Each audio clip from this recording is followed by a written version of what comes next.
Control of accommodation हम कैसे करते हैं? कंट्रोल ऑफ एकोमोडेशन, दूसरा जो मेन पॉइंट है वो है आपका कंट्रोल ऑफ एकोमोडेशन। कैसे करते हैं? फॉगिंग टेक्निक से।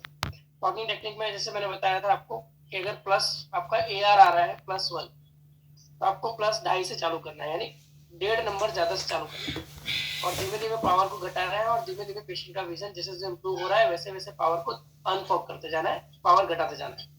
अगर माइनस नंबर में आपका AR आ रहा है -1, तो आपको विजन चेक करना है। विजन अगर पेशेंट का कम है तो फिर आप 0.5 0.75 इस तरह से स्टार्ट कर सकते हो, या बहुत बार आपको वेरिएशन लग रहा है, पेशेंट स्ट्रेन करके देख रहा है तो माइनस में वैल्यू आ रही है, तो आप फॉगिंग कर सकते हो। प्लस से स्टार्ट कर सकते हो, +1 रखा, विजन खराब हो गया, +1/2 रखा, फिर माइनस प्लेन ऑफ किया, फिर -1/2 से स्टार्ट किया, यानी 1.5 नंबर ज्यादा से आपको स्टार्ट करना है। माइनस नंबर में 1.5 नंबर कम से आपको स्टार्ट करना है, that is called fogging time. Plus lens में हमेशा प्लस लेंस पहले रखना है, बाद में पुराना वाला लेंस निकालना है ट्रायल फ्रेम में से, जब कि माइनस लेंस में पहला लेंस निकालना है और उसके बाद दूसरा लेंस रखना है। तीसरा पॉइंट होता है आपका check for the astigmatic correction. The circle of least confusion are essentially made as small as can be achieved with the two eyes. The cylindrical power and the cylindrical axis correction. So, astigmatic correction दो तरह से किया जाता है, एक किया जाता है विथ फॉगिंग टेक्निक और एक विदाउट फॉगिंग टेक्निक। यानी जब आप फॉगिंग कर रहे हो, सेकंड वाला स्टेप कर रहे हो, ठीक है, आप सेकंड वाला स्टेप कर रहे हो और आपको पता है ऑब्जेक्टिव वैल्यू में कि इसके आसपास इसका सिलेंडर था, एक नंबर के एक सिलेंडर के आसपास था पेशेंट का। आपका पेशेंट का विजन 6/18 6/12 आ गया, 6/12 तक विजन आ गया पेशेंट का। अब उसको आप एस्टिग्मेटिक चार्ट दिखाइए। एस्टिग्मेटिक चार्ट कौन से होते हैं वो मैं दिखा रहा हूँ, फॉगिंग वाले।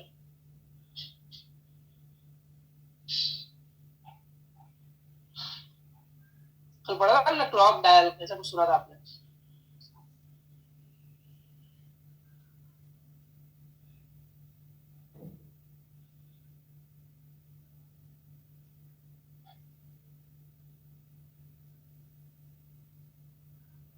ये है आपका क्लॉक डायल। इस तरह का चार्ट आता है स्पेशल एस्टिग्मेटिक करेक्शन के लिए, इस तरह का स्पेशल चार्ट आता है। एक इस तरह का चार्ट भी आता है, सनबर्स्ट डायल बोलते हैं इसको, हाफ साइड में होता है, अर्धा सनबर्स्ट डायल। ठीक है, तो ये है क्लॉक डायल। क्लॉक डायल का मतलब क्या है? घड़ी में जैसे कांटे होते हैं, 1 2 3 1 2 3, ऐसे घड़ी में पूरे 12 बज रहे हैं इसमें। ठीक है, अब आपको क्या करना है, फॉगिंग वाला ग्लास आपकी आंख में रखा हुआ है, पेशेंट का विजन 6/12 आपने अचीव कर लिया है, आपको ऑब्जेक्टिवली पता है कि इसका सिलेंडर इसके आसपास है। अब आप डीफॉग कर रहे हो फिर भी पेशेंट का विजन इंप्रूव नहीं हो रहा, यानी आपने सपोज +1 का लेंस पेशेंट के आंख के सामने रखा हुआ है और पेशेंट का विजन 6/12 है, आपने +0.75 रखा तो भी विजन में कोई ज्यादा वेरिएशन नहीं आया, तो अब आपको क्या करना है, एस्टिग्मेटिक करेक्शन करना है, यानी जो सिलेंड्रिकल पावर आ रहा है हमारे ऑब्जेक्टिव रिफ्रैक्शन में वो आपको ऐड करना है। तो आपको अगर पता नहीं है, आपके पास ऑब्जेक्टिव वैल्यू नहीं है, आपके पास AR भी नहीं है, आपके पास रेटिनोस्कोपी भी नहीं है, और आपको पता करना है कि इसकी एक्सिस कितनी है, उसके लिए ये वाला चार्ट हम डायरेक्टली यूज कर सकते हैं और ये वाला चार्ट भी यूज कर सकते हैं। इस चार्ट में क्या होता है, पेशेंट को आपको पूछना है कि कौन सी लाइन साफ दिख रही है आपको। पेशेंट बोल रहा है 1 o'clock साफ दिख रही है, दो दो और 2 से 8 वाली साफ दिख रही है, 3 से 9 वाली साफ दिख रही है, यानी कौन सी लाइन ज्यादा साफ दिख रही है। ठीक है, इन सारी लाइनों में से जो लाइन ज्यादा साफ दिख रही है वो उसकी एक्सिस होगी, वो लाइन उस पेशेंट की एक्सिस होगी। ठीक है, तो इसकी एक्सिस कैसे निकालोगे? 3 और 9 ये एक्सिस होती है? नहीं। इस चार्ट का यूज जब आप करते हो तब आपको जो भी कम नंबर है, सपोज पेशेंट बोल रहा है मुझे 2 और 8 वाली लाइन साफ दिख रही है, ये वाली, इस लाइन, ये सारी लाइनों के कंपैरिजन में ये वाली लाइन ज्यादा साफ दिख रही है, ज्यादा प्रोमिनेंट दिख रही है, तब आपको क्या करना है, जो नंबर छोटा है 2 और 8 में छोटा कौन है? 2 नंबर, तो उसको मल्टीप्लाई बाय 30, 30 से मल्टीप्लाई करेंगे उसको, कितने से? 30 से, 30 डिग्री से मल्टीप्लाई करेंगे तो 2 मल्टीप्लाई बाय 30 कितना होगा? 60 डिग्री। तो 60 डिग्री उसके माइनस सिलेंडर की एक्सिस होगी, 60 डिग्री उसके माइनस सिलेंडर की एक्सिस होगी। अगर सपोज पेशेंट बोल रहा है मुझे 3 वाली और 9 वाली लाइन साफ दिख रही है, तो 3 और 9 में छोटा कौन सा है? 3 वाला। तो 3 मल्टीप्लाई बाय 30, 3 से 30 को मल्टीप्लाई करो कितना आएगा? 90 डिग्री। तो आपको माइनस सिलेंडर 90 डिग्री पर रखना। अगर पेशेंट बोल रहा है 4 और 10 साफ दिख रही है, तो 4 मल्टीप्लाई करना है 30 से। सपोज आपका पेशेंट बोल रहा है कि मुझे 4 और 3 में कुछ ज्यादा फर्क नहीं लग रहा, ये दोनों ऑलमोस्ट सिमिलर लग रही है, ये दोनों ऑलमोस्ट सिमिलर लग रही है, दोनों थोड़ी ब्लर है, दोनों सिमिलर लग रही है, इन दोनों में कोई ज्यादा प्रोमिनेंट नहीं कर पा रहा, यानी इन दोनों के बीच में कुछ एक्सिस है। तो 4 और 3 के बीच में क्या आता है? 3.5। 3.5 मल्टीप्लाई बाय 30 डिग्री कितना होगा? 105। तो 105 पे आपको माइनस सिलेंडर की एक्सिस रखनी है। तो ये होता है आपका क्लॉक डायल।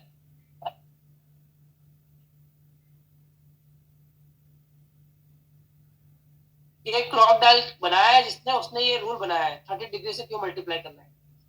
और दूसरा रीजन ये होता है कि इसके बीच में जो गैप होता है वो 30 डिग्री का होता है। ठीक है,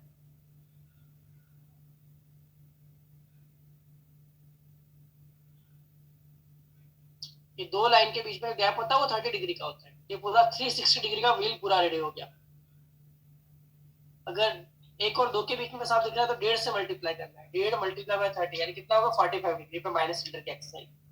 तो ये होता है आपका वो। तो अब आपको क्या करना है? माइनस सिलेंडर आपको रखना है आपकी जो भी एक्सरसाइज। सपोज 90 डिग्री वाला 3 और 9 वाली लाइन साफ दिख रही थी, तो 90 डिग्री पे आपने माइनस सिलेंडर रखा। अब माइनस सिलेंडर पावर तब तक बढ़ाना है आपको। आपने माइनस हाफ रखा तो भी अभी थोड़ी लाइन ये वाली ज्यादा साफ दिख रही है, बाकी की ब्लर दिख रही है। फिर आपने 0.75 किया, फिर पीस ब्लर दिख रही है। फिर आपने -1 रखा तो सारी लाइन इक्वली ब्लर दिखने लगी, क्योंकि अभी फॉगिंग वाला लेंस आंख के सामने है। तो -1 से क्या हुआ? ये लाइन इक्वल हो गई। अब इसमें कोई अंतर नहीं कर पा रहे कि कौन सी लाइन प्रोमिनेंट दिख रही है। तो आपका सिलेंड्रिकल करेक्शन फाइनल हो गया। अब आपको फिर से डीफॉग करना है। जो +1 का लेंस था उसको फिर धीमे धीमे आपको कम करना है, 0.75, 0.25, तो उस तरह से आपको करना है। और जिसमें मैक्सिमम विजन मिल रहा है वो आपको अचीव करना है। तो ये आ गया होगा आपका फॉगिंग के साथ। ये वाला चार्ट यूज कर सकते हैं डायरेक्टली आप, अगर ये चार्ट यूज नहीं करना हो तो। वॉइस नहीं है क्या? आई डोंट नो। वॉइस आ रहा है मेरा? किसी का चैट बॉक्स में रिप्लाई आया है? यस सर, आ रहा है।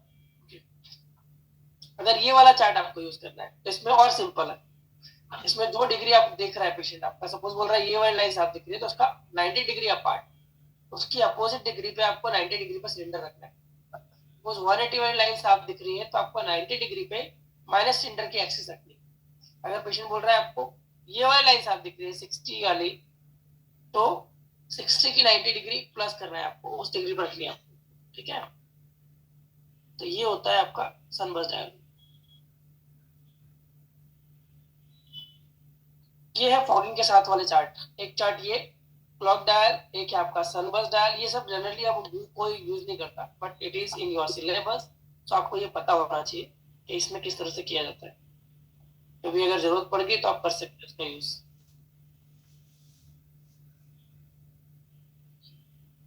सबसे पहला स्टेप क्या था? Starting point. स्टार्टिंग पॉइंट में क्या देखते हैं? ऐसे दूसरे और 2-3 चार्ट ये भी आता है, रोटेटिंग टी भी आता है, क्रॉस भी आता है, एरो चार्ट भी आता है। तो ये सारे अलग अलग चार्ट भी आते थे एक्सिस और पावर सिलेंड्रिकल करेक्शन करने के लिए फॉगिंग के साथ। फॉगिंग वाला लेंस आंख पर रखने के बाद पेशेंट का विजन 6/12 जितना आता है, उसके बाद ये चार्ट दिखाए जाते हैं।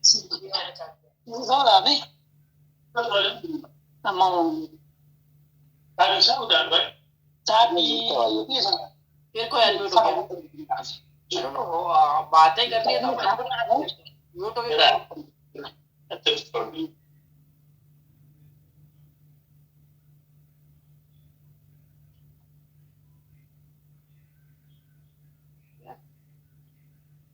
तो मैं एक एग्जांपल दूंगा उससे। ये पेन एंड ब्लॉक टेक्स्ट बोलते हैं इसको चार्ट। ये सारे चार्ट जनरली यूज नहीं होते, लेकिन आपको पता होना चाहिए कि ऐसा कुछ भी होता है। कर सकते हो अगर आपको यूज करना है, दे आर गुड। अब आता है अनफॉगिंग के साथ फॉगिंग टेक्निक कैसे करते हैं। उसको बोलते हैं JCC, जैक्सन्स क्रॉस सिलेंडर। वो कब किया जाता है? जब आपका 6/6 या 6/9 मैक्सिमम विजन आ गया है आपका, तब आप यूज करते हो जेसीसी, जब आपका आंख फॉगिंग में नहीं है, फॉग वाला लेंस पूरा निकल चुका है, अनफॉग है आंख, एकोमोडेशन रिलैक्स कंडीशन में है, और आपको एक्सिस और सिलेंड्रिकल पावर कंफर्म करना है।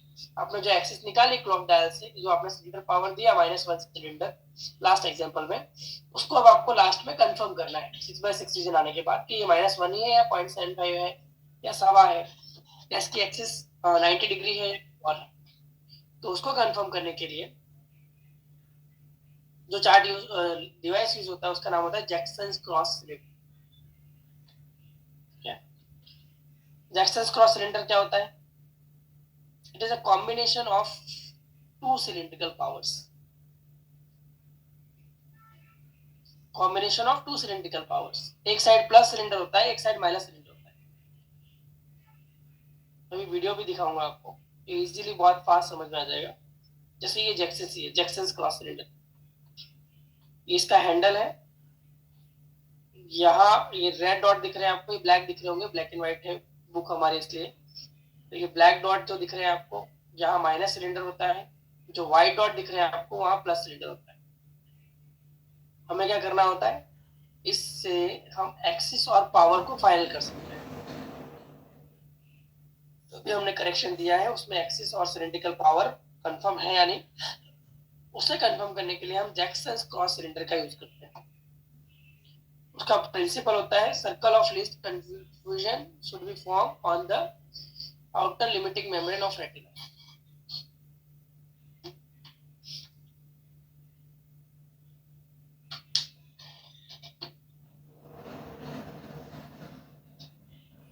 ओके,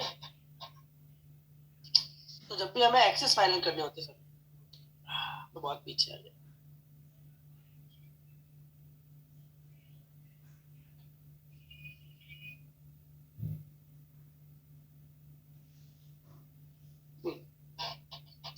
जब भी आपको एक्सेस फाइनल करनी है तो एक्सेस फाइनल करने के लिए क्या करना होता है, जेसीसी में आपको हैंडल जो होता है उसका वो अलाइन करना होता है।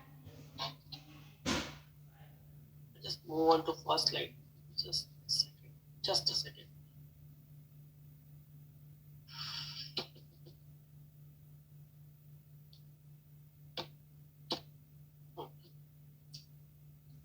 सो एस्टिग्मेटिक करेक्शन में फॉगिंग वाली टेक्निक आपने देख ली, clock dial, sunburst dial, rotating T, arrow chart, fan and block chart, ये सारे चार्ट यूज होते हैं। और जब अनफॉग है आंख, उस केस में आपको सिलेंड्रिकल और एक्सिस पावर फाइनल करना है, तो उसके लिए जेसीसी, जैक्सन्स क्रॉस सिलेंडर का यूज करते हैं।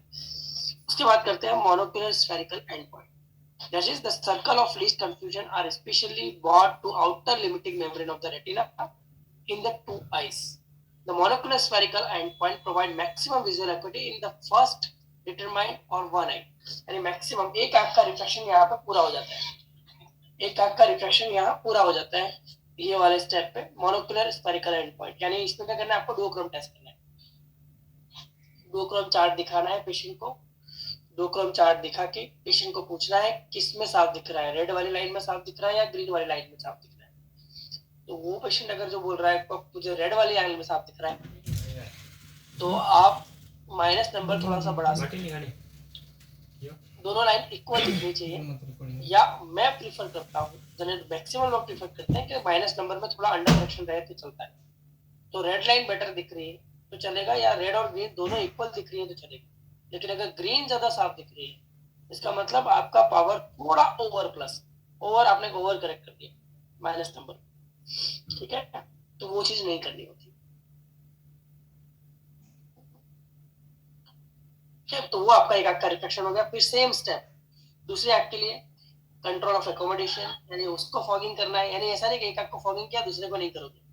अब ये वाले आंख आपने राइट आई ऑपरेट कर दिया, अब लेफ्ट आई का रिफ्लेक्शन आप कर रहे हो, तो कंट्रोल ऑफ एकोमोडेशन के लिए आप फिर से फॉगिंग करके स्टार्ट करोगे, धीमे धीमे पेशेंट का मैक्सिमम विजन अचीव करोगे फॉगिंग ग्लास से। फिर सिलेंड्रिकल नंबर है तो आप सिलेंड्रिकल लेंस रखोगे, चार्ट से अगर आपको एक्सिस और पावर निकालना है तो आप चार्ट दिखाओगे, एक्सिस और पावर निकालने के बाद फिर आप अनफॉग करोगे, उसको कंफर्म करने के लिए फिर से आप जेसीसी करोगे कि एक्सिस और सिलेंड्रिकल पावर कंफर्म दिया है या नहीं दिया है, और फिर बाद में आप फिर से डुओक्रम टेस्ट दिखाओगे और फिर कंफर्म करोगे कि हाँ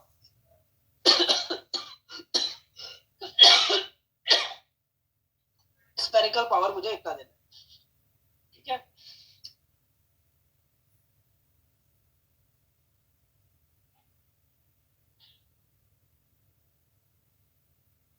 बताता हूँ क्या साइड इफेक्ट होते हैं, आई टेल यू। तो ये चीज हुई। फिर आपका आएगा उस आंख का उसको आंख में डुओक्रोम टेस्ट दिखाना है और उसमें कंफर्म करना है कि स्पेरिकल पावर मैक्सिमम कितना देना है। अब दोनों आंख में जब आपका स्पेरिकल पावर और सिलिंड्रिकल पावर कंफर्म हो गया, अब आपको क्या करना है, स्पेरिकल इक्वलाइजेशन। दोनों आंख खोल के पेशेंट को विजन चार्ट दिखाना है और चेक करना है कि दोनों आंख से पेशेंट को इक्वल दिख रहा है, कंफर्टेबल दिख रहा है या नहीं दिख रहा है। तो उसकी इसमें हमारे पास 2-3 मेथड होती है। थोड़ा सा आपको फिर से फॉग करना है और डुओक्रोम टेस्ट दिखा के दो अलग अलग चार्ट दिखाने हैं, यानी एक आंख के सामने प्रिज्म रखना है बेस डाउन, एक आंख के सामने बेस अप, तो चार्ट उसको डबल दिखेंगे। चार्ट टोटल चार्ट दो ग्रीन दो रेड, इस तरह से पूरा दिखेगा, दो चार्ट दिखेंगे ऊपर नीचे।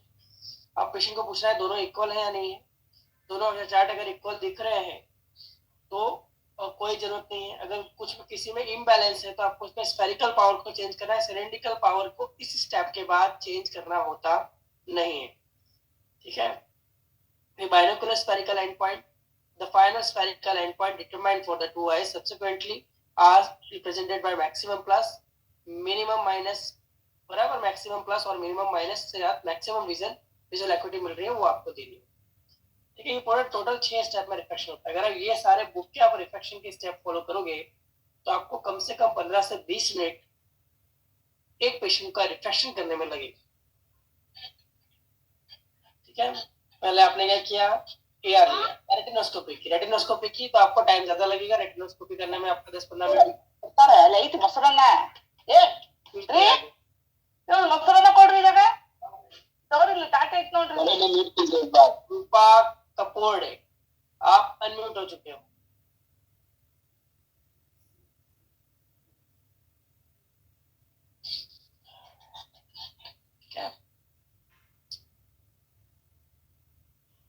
डुओक्रोम टेस्ट एक बार दिखा दूं मैं इसको तो आपको आइडिया आ जाएगा।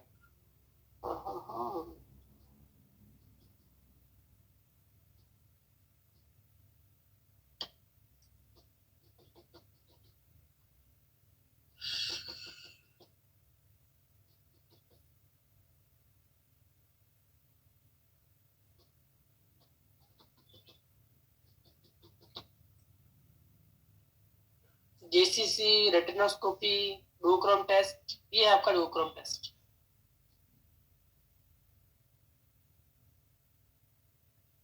क्या देखो, जनरली क्या होगा जब पेशेंट को रेड और ग्रीन दोनों इक्वल दिख रहे हैं, उसका मतलब येलो लाइट है वो हमारे रेटिना पे प्रॉपर फोकस हो रही है, ग्रीन यहाँ है, रेड यहाँ है। जब आपने ओवर करेक्शन किया है माइनस नंबर वाले को, तो माइनस नंबर में क्या ओवर करेक्शन दोगे तो क्या होगा, रेड वाला और पीछे चला जाएगा और ग्रीन वाले जो लाइन है, ये वाला जो पॉइंट है वो यहाँ आ जाएगा। यानी आँख क्या हो गई, हाइपरमेट्रोपिक हो गई, रेज रेटिना के पीछे चली गई।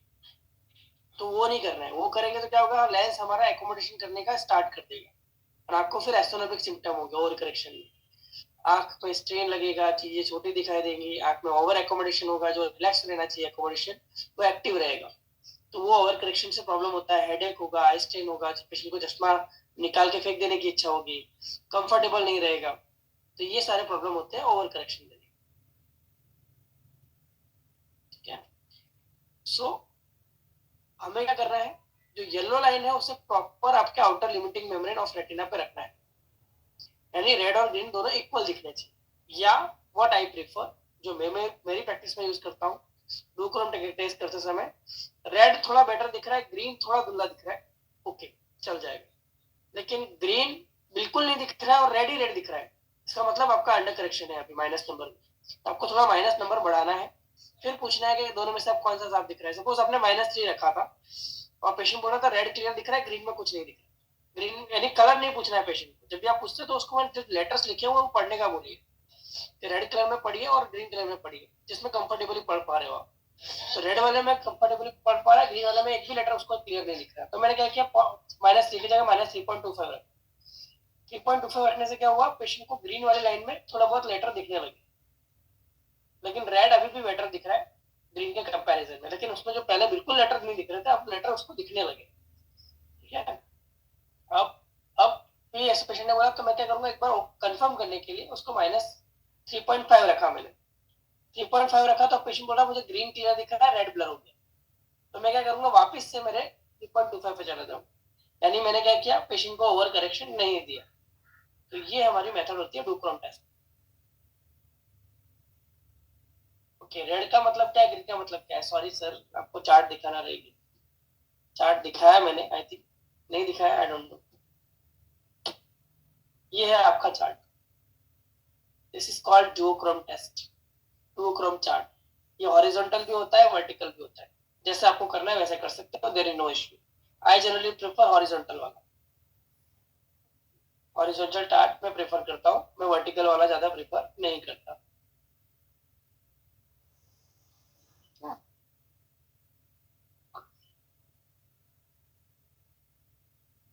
तो ये होता है आपका डुक्रोम टेस्ट। आपका विजन चार्ट होता है, उसमें इस तरह का स्पेशल चार्ट होता है, रेड और ग्रीन कलर में लेटर्स लिखे होते हैं, 6/12, 6/9 और 6/6 के साइज के, 3 साइज के लेटर होते हैं उसके अंदर। ओके तो वो आपको दिखाना है और पेशेंट से पूछना है किस चार्ट में आपको साफ दिख रहा है, रेड वाले में या ग्रीन वाले में। ये टेस्ट हम यूज करते हैं स्पेरिकल पावर के कंफर्मेशन के लिए, स्पेरिकल ओवर करेक्शन या अंडर करेक्शन तो नहीं है उसके लिए। सिलिंड्रिकल पावर के लिए हम डुओक्रोम टेस्ट करते नहीं है, ठीक है।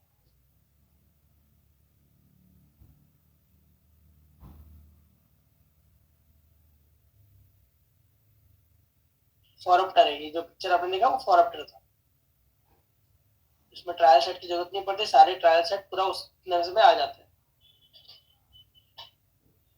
ऑलमोस्ट 1 लाख और 1.5 लाख के आसपास आता है।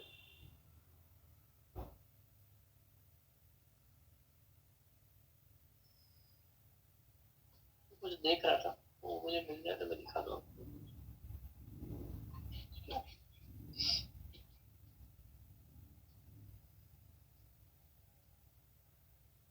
Okay, so just we shift to the PPT to so सबसे पहला स्टेप क्या होता है हमारा, स्टार्टिंग पॉइंट के लिए आपका ऑर्थोडेक्स रेटिनोस्कोपी, आपको ट्रायल फ्रेम पहनानी है प्रॉपर्ली, आईपीडी सेट करके, एक आंख बंद करनी है, जिस आंख में पेशेंट को कंप्लेन है कि इसमें ज्यादा कम दिख रहा है उसका पहले चेक करना है, इस आंख से अच्छा दिख रहा है उस आंख को बाद में चेक करना है, या दोनों आंख में सेम दिख रहा है तो राइट आई पहले लेफ्ट आई बाद, यानी लेफ्ट आई को ऑक्लूड करेंगे और फिर हम विजन लेंगे और साथ में आपका जो ऑब्जेक्टिव वैल्यू उस हिसाब से फॉगिंग टेक्निक से स्टार्ट करेंगे ताकि हमारा जो स्टेप है एकोमोडेशन रिलैक्स, एकोमोडेशन कंट्रोल वो कर सके। तो अगर प्लस लेंस का यूज कर रहे हैं, प्लस एआर में आ रहा है तो प्लस थोड़ा ज्यादा रखेंगे डेट नंबर जितना, और माइनस लेंस अगर आ रहा है तो माइनस कम से स्टार्ट करेंगे। Always trial frame before prescribing, take into account vertical distance को ध्यान में रखना है प्रिस्क्रिप्शन इंडिविजुअल में, ठीक है।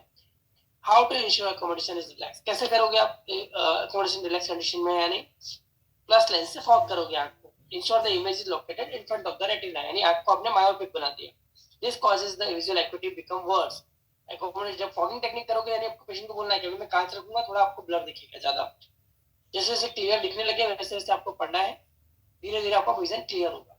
यानी आपने पहले ही आपको पेशेंट को कुछ बोला नहीं है, आपने डायरेक्ट आपने लेंस उठाया और डायरेक्टली आपने रख दिया +3, आपका एयर में आ रहा था, आपने डायरेक्ट +5 रख दिया, पेशेंट का विजन जो था उससे भी और ज्यादा ब्लर हो गया। यानी पेशेंट को आपको इन्फॉर्म करना है, शुरुआत में आपको ब्लर दिखेगा, जैसे जैसे आपका विजन बढ़े वैसे वैसे आपको बताना है, ठीक है।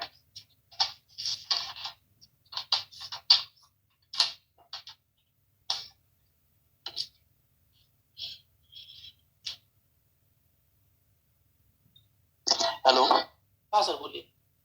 हाँ सर, मैं बोल रहा हूँ कि डुओक्रोम जो टेस्ट है ग्रीन और रेड का, तो वो कंपाउंड पावर में भी कर सकते हैं ना कि स्पेरिकल ज्यादा गया है या कम है? आप स्पेरिकल पावर दे रहे हो उसमें कर सकते हो, और जिसमें एकोमोडेशन है सुडोफेकिक पेशेंट का इसका इतना ज्यादा रोल नहीं होता, जिसका मोते का ऑपरेशन जैसे वाला है उसमें इतना रोल नहीं होता, जिसकी उम्र बहुत ज्यादा है उसमें रोल नहीं होता क्योंकि उसमें एकोमोडेशन नहीं होता, ठीक है जी। यंग पेशेंट है माइनस में या प्लस में जो भी स्पेरिकल है उसमें, अच्छा कंपाउंड कंपाउंड पावर रहेगा प्लस या माइनस में तो नहीं करना है? कोई भी पावर खाली सिलिंड्रिकल प्लेनो सिलेंडर है उसमें अच्छा, ओनली सिलेंडर रहेगा तो नहीं करना, उसमें जेसीसी करने की जरूरत होती है। तो जेसीसी कैसे करते?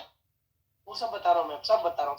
जी शुरू हुआ है। जी ओके। अभी आज का क्लास भी है, कल का क्लास, हमारा सोमवार को क्लास भी है। हाँ सर, बता दीजिएगा। ठीक है, अभी मैंने खाली आपको ब्रीफ दिया है, एक पूरा स्टेप बता दिया, एक साइकिल बता दिया पूरा। अब हर एक का धीरे धीरे स्टेप बाय स्टेप हम जा रहे हैं, एक एक पॉइंट समझ रहे हैं। ठीक है जी सर। हाँ तो फॉगिंग टेक्निक है, तो यूज द प्लस लेंसेज का यूज करते हैं ताकि विजन मायोपिक हो जाए यार, और फिर हम उसको धीरे धीरे, क्योंकि मैंने बताया था मायोप पेशेंट क्या करेगा, एकोमोडेशन नहीं करता, क्योंकि एकोमोडेशन करने अगर जाएगा तो उसका विजन और खराब हो जाएगा, तो ब्रेन उसको सिग्नल देगा कि एकोमोडेशन नहीं करना है, इसलिए आपको मायोपिक करते हैं। फॉगिंग टेक्निक इसलिए करते हैं। ठीक है, सो सब्जेक्ट स्टेप तो क्या है, सबसे पहले बेस्ट विजन स्फीयर अचीव करना है। Start from the auto depth value VDI, यानी आपने फॉगिंग टेक्निक की, फॉगिंग टेक्निक करके आपने बेस्ट विजन स्फेरिकल, यानी जितना मैक्सिमम विजन अचीव हो रहा है फॉगिंग के ग्लास के साथ, फॉगिंग डी फॉगिंग करते करते उतना विजन अचीव करना है। अगर पेशेंट की आंख में सिलिंड्रिकल नंबर नहीं है तो फिर आपको ये वाला स्टेप करने की जरूरत ही नहीं है, सेकेंड वाला एस्टिग्मेटिक करेक्शन की जरूरत ही नहीं है फिर। ठीक है, अगर सिलिंड्रिकल नंबर है तो फिर आपको एस्टिग्मेटिक करेक्शन वाले मेथड पे जाना है, अदरवाइज डायरेक्टली आप monocular spherical and best vision sphere पे आ जाओगे। ठीक है, सो सबसे पहले क्या करना है, फॉगिंग वाला लेंस रखना है, फिर आपको धीरे धीरे डीफॉग करना है। पेशेंट का जितना मैक्सिमम विजन अचीव हो रहा है 6/12 6/9 डीफॉग करने के बाद उतना आपको अचीव करना है। एक पॉइंट पे अगर सिलिंड्रिकल नंबर होगा तो उसमें विजन इंप्रूव नहीं होगा 6/12 के आसपास, तब आपको फिर सिलिंड्रिकल नंबर का लेंस डालना होगा। सेकेंड थिंग, अगर सिलिंड्रिकल नंबर ज्यादा है और स्पेरिकल पावर कम, तो भी आपका विजन अचीव नहीं होगा। जब आप अनफॉगिंग करोगे तो आपको थोड़ा सिलिंड्रिकल लेंस रखना होगा साथ में ही। ठीक है, जैसे स्पेरिकल +2 है, आपका सिलेंडर -4 है, तो आपने +4 का लेंस रखा है और आप फॉगिंग कर रहे हो तो आप पेशेंट को कुछ नहीं दिखने वाला, उसको साथ में आपको 2 डायोप्टर का सिलेंडर डालना होगा, जो भी आपके ऑब्जेक्टिव एक्सिस आ रही है उसके ऊपर। ठीक है, और ये जो चार्ट है, clock dial, sunburst dial, 6/12 vision से नीचे के विजन में चार्ट काम नहीं आते, उस तरह विजन तो कम से कम होना चाहिए। तो आपका विजन स्पीयर 80 हुआ, 6/12 जितना विजन 80 हुआ, उसमें आपने फिर क्लॉक डायल दिखाया या सनबर्स्ट डायल दिखाया, उसके ऊपर से एक्सिस और सिलेंड्रिकल पावर आपने निकाला, फिर आपने फिर से डीवॉक किया और मैक्सिमम विजन आपने अचीव किया 6/6 सिलेंड्रिकल लेंस के साथ। और अगर सिलेंड्रिकल नहीं है तो डायरेक्टली आपने अचीव किया 6/6 विजन या 6/9, जो भी मैक्सिमम विजन पॉसिबल है उस पेशेंट के लिए। ठीक है, फिर आपको क्या करना है, डुओक्रोम टेस्ट करना है बेस्ट विजन स्पेयर के लिए। So how to achieve best vision sphere, strongest positive spherical lens to give visual acuity, maximum plus और मिनिमम माइनस के साथ मैक्सिमम विजन और कंफर्ट मिल रहा है, वो आपको लेंस देना है। तो ये होती है आपकी डुओक्रोम टेस्ट। रेड और ग्रीन कलर में लेटर्स लिखे होते हैं, आपको वो चार्ट दिखाना होता है कस्टमर को अपने करेक्शन के साथ, और पेशेंट को पूछना है कि आपको रेड वाली लाइन में साफ दिख रहा है या ग्रीन वाली लाइन में साफ दिख रहा है। दोनों के लेटर्स पढ़वाइए। पेशेंट पूछ रहा है कि मुझे रेड में साफ दिख रहा है, ग्रीन में बिल्कुल नहीं दिख रहा, तो थोड़ा माइनस बढ़ाइए। अगर पेशेंट बोल रहा है ग्रीन में मुझे साफ दिख रहा है, रेड में ब्लर दिख रहा है, तो आपने ऑलरेडी ओवर करेक्शन करके रखा है, तो उसको आपको थोड़ा कम करना होगा। आपको लेंस माइनस लेंस कम करना होगा ताकि उसका विजन न्यूट्रल हो जाए, या आपको प्लस लेंस थोड़ा बढ़ाना होगा रेड बेटर के लिए। ठीक है,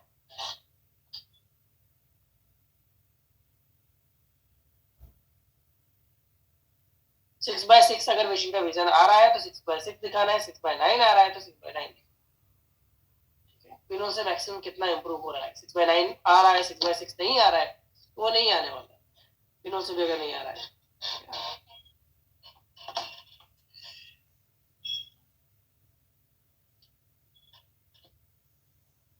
तो fogging to achieve the best vision, place the plus lens, ये फॉगिंग टेक्निक वाला चल रहा है हमारा। 6/12 लाइन तक आ गए, उसके बाद आप क्या करोगे, एस्टिग्मेटिक करेक्शन के लिए जाओगे।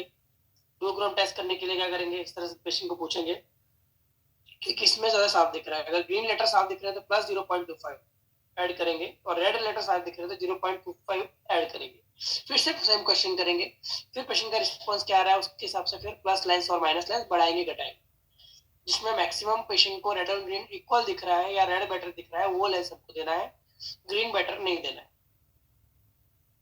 ठीक है, फिर आता है आपका जेसीसी, इसको बोलते हैं जैक्सन्स क्रॉस सिलेंडर। ये है आपका जेसीसी। जो रेड लाइन दिख रही है आपको, वहां -0.25 सिलेंडर है, या इसमें अलग अलग पावर के जेसीसी आते हैं। 0.25 डायोप्टर का जेसीसी, 0.5 डायोप्टर का जेसीसी, 0.75 डायोप्टर का जेसीसी, 0.1 डायोप्टर का जेसीसी, अलग अलग डायोप्टर के जेसीसी आते हैं। जनरली जो हम यूज करते हैं वो 0.25 या 0.5 डायोप्टर का जेसीसी हमको यूज करना होता है।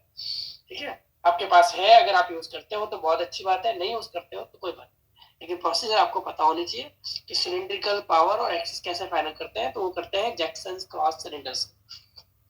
तो ये हैंडल है, जब भी आपको जैक्सन्स क्रॉस सिलेंडर से आपकी एक्सिस फाइनल करनी है, तो आपको हैंडल जो है इसका जेसीसी का, वो जो भी आपने लेंस रखा है उसके एक्सिस के साथ, सिलिंड्रिकल लेंस रखा है उसकी एक्सिस के साथ मैच करना है।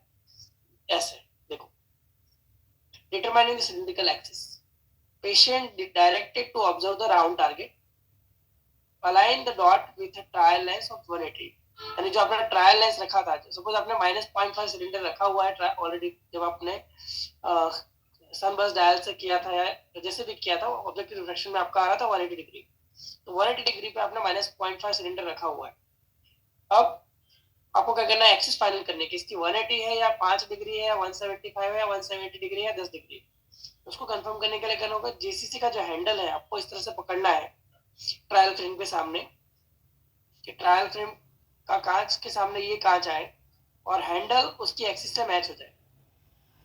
फिर आपको पेशेंट को चार्ट दिखाना है, 6x6 की लाइन दिखानी है और पूछना है कि कब साफ दिख रहा है। मैं आपको 2 पोजीशन दिखाऊंगा, पोजीशन 1 और पोजीशन 2। किस पोजीशन में आपको साफ दिख रहा है वो आपको मुझे बताना।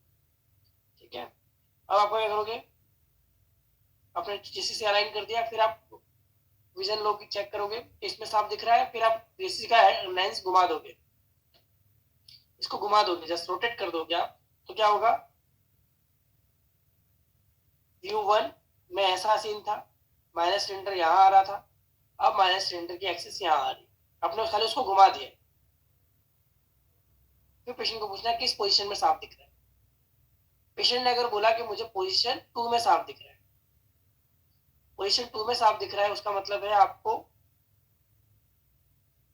आपकी एक्सिस है, माइनस सिलेंडर रखा हुआ है, तो आपको red side, red cylinder minus cylinder का है, रेड साइड, रेड लाइन को माइनस सिलेंडर बोलते हैं, तो उस डायरेक्शन में मूव करना है 5 डिग्री, 10 डिग्री, 10 डिग्री आपने मूव किया, यानी आपने एक्सिस कर दी 180 की जगह 170 डिग्री। तो ये आपकी एक्सिस हो गई 10 डिग्री। राइट आई का कर रहे हो तो आप 10 डिग्री आएगी, राइट आई की 10 डिग्री आएगी, लेफ्ट आई का कर रहे हो तो 170 डिग्री।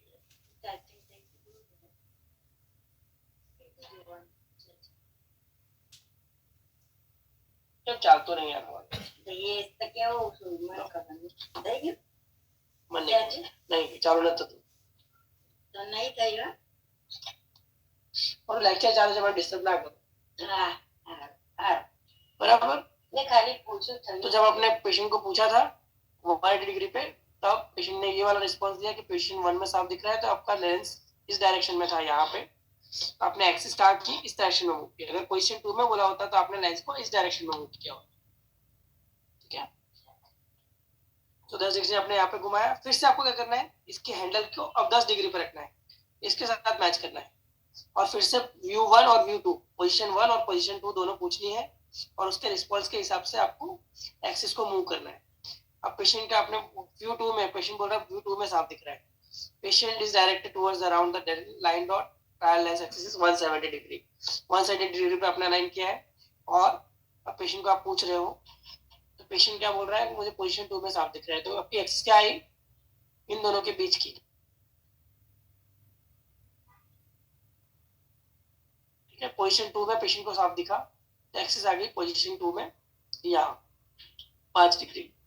तो ये आपकी एक्सिस फाइनल होगी। अब पावर फाइनल करने के लिए क्या करना होगा, अब पावर फाइनल करने के लिए आपको क्या करना है, ये जो माइनस सिलेंडर की एक्सिस वाला पार्ट है, इसको अब जो आपकी एक्सिस आई है 5 डिग्री, उसके साथ मैच करके जेसीसी को पकड़ना है आपके सामने, और फिर उसको घुमा के पूछना है कि किस पोजीशन में साफ दिख रहा है।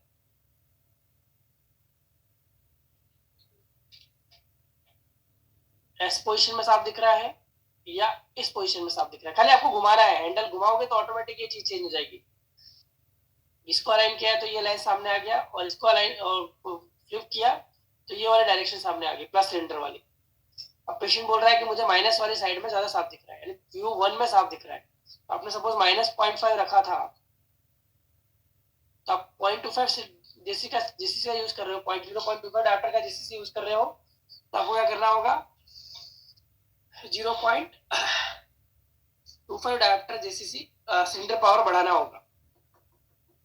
सपोज आपका 0.5 था, 0.75 सिलेंडर 5 डिग्री पे रखोगे, फिर से आप वही चीज करोगे, फिर 5 डिग्री पे माइनस सिलेंडर वाले एक्सरसाइज करोगे, फिर से घुमाओगे और पूछोगे कि किसमें साफ दिख रहा है, व्यू 1 में या व्यू 2 पे। पेशेंट बोल रहा है नहीं, अब दोनों में इक्वल दिख रहा है, सेम दिख रहा है, या कोई फर्क नहीं पड़ रहा, दोनों में सेम ही दिख रहा है, तो वो आपका पावर फैन हो गया। ठीक है, जब आपने -0.5 सिलेंडर बढ़ाया तो आपको +0.5 से स्पेरिकल ऐड करना होगा आपके स्पेरिकल करेक्शन। ठीक है, बायनोकुलर बैलेंसिंग कैसे करते हैं, बायनोकुलर बैलेंसिंग इसमें स्ट्रॉन्ग फॉगिंग करेंगे थोड़ा, ये डोग्राम टेस्ट से ना करना हो तो भी कर सकते हैं। दोनों आपको +0.75 का लेंस रख दो, दोनों आंख से विजन 6/6 वाला चार्ट दिखाइए, और चार्ट दिखाने के बाद पेशेंट को पूछिए कि अभी जब साफ दिखे तब मुझे बताना है। फिर +0.75 रखा है, पेशेंट का विजन ब्लर हो गया। फिर आपने 0.5 रखा, पेशेंट का विजन ब्लर हो गया। फिर आपने 0.25 रखा, पेशेंट का विजन 6/6 आ गया, कंफर्टेबल है, या पहले जो था उसमें कंफर्टेबल है, तो आपको जितना मैक्सिमम प्लस के साथ विजन मिल रहा है उतना मैक्सिमम प्लस देना।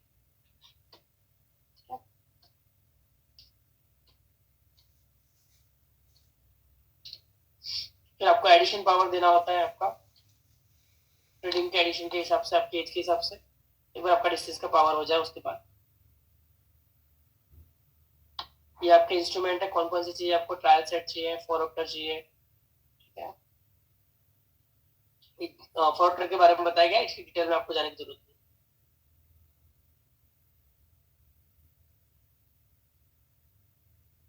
I think lot of confusion होना चाहिए।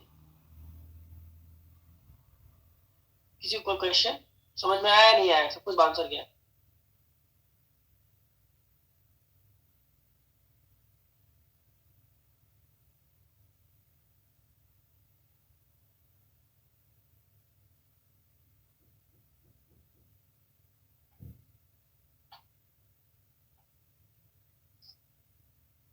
Just I show you one by one things. Okay. Sir ये हेलो हम्म, सर, ये फॉगिंग टेक्निक जो है वो सिर्फ प्लस पावर में ही करना है या माइनस में भी कर दोनों में सकते हैं? करना है, दोनों में करना है।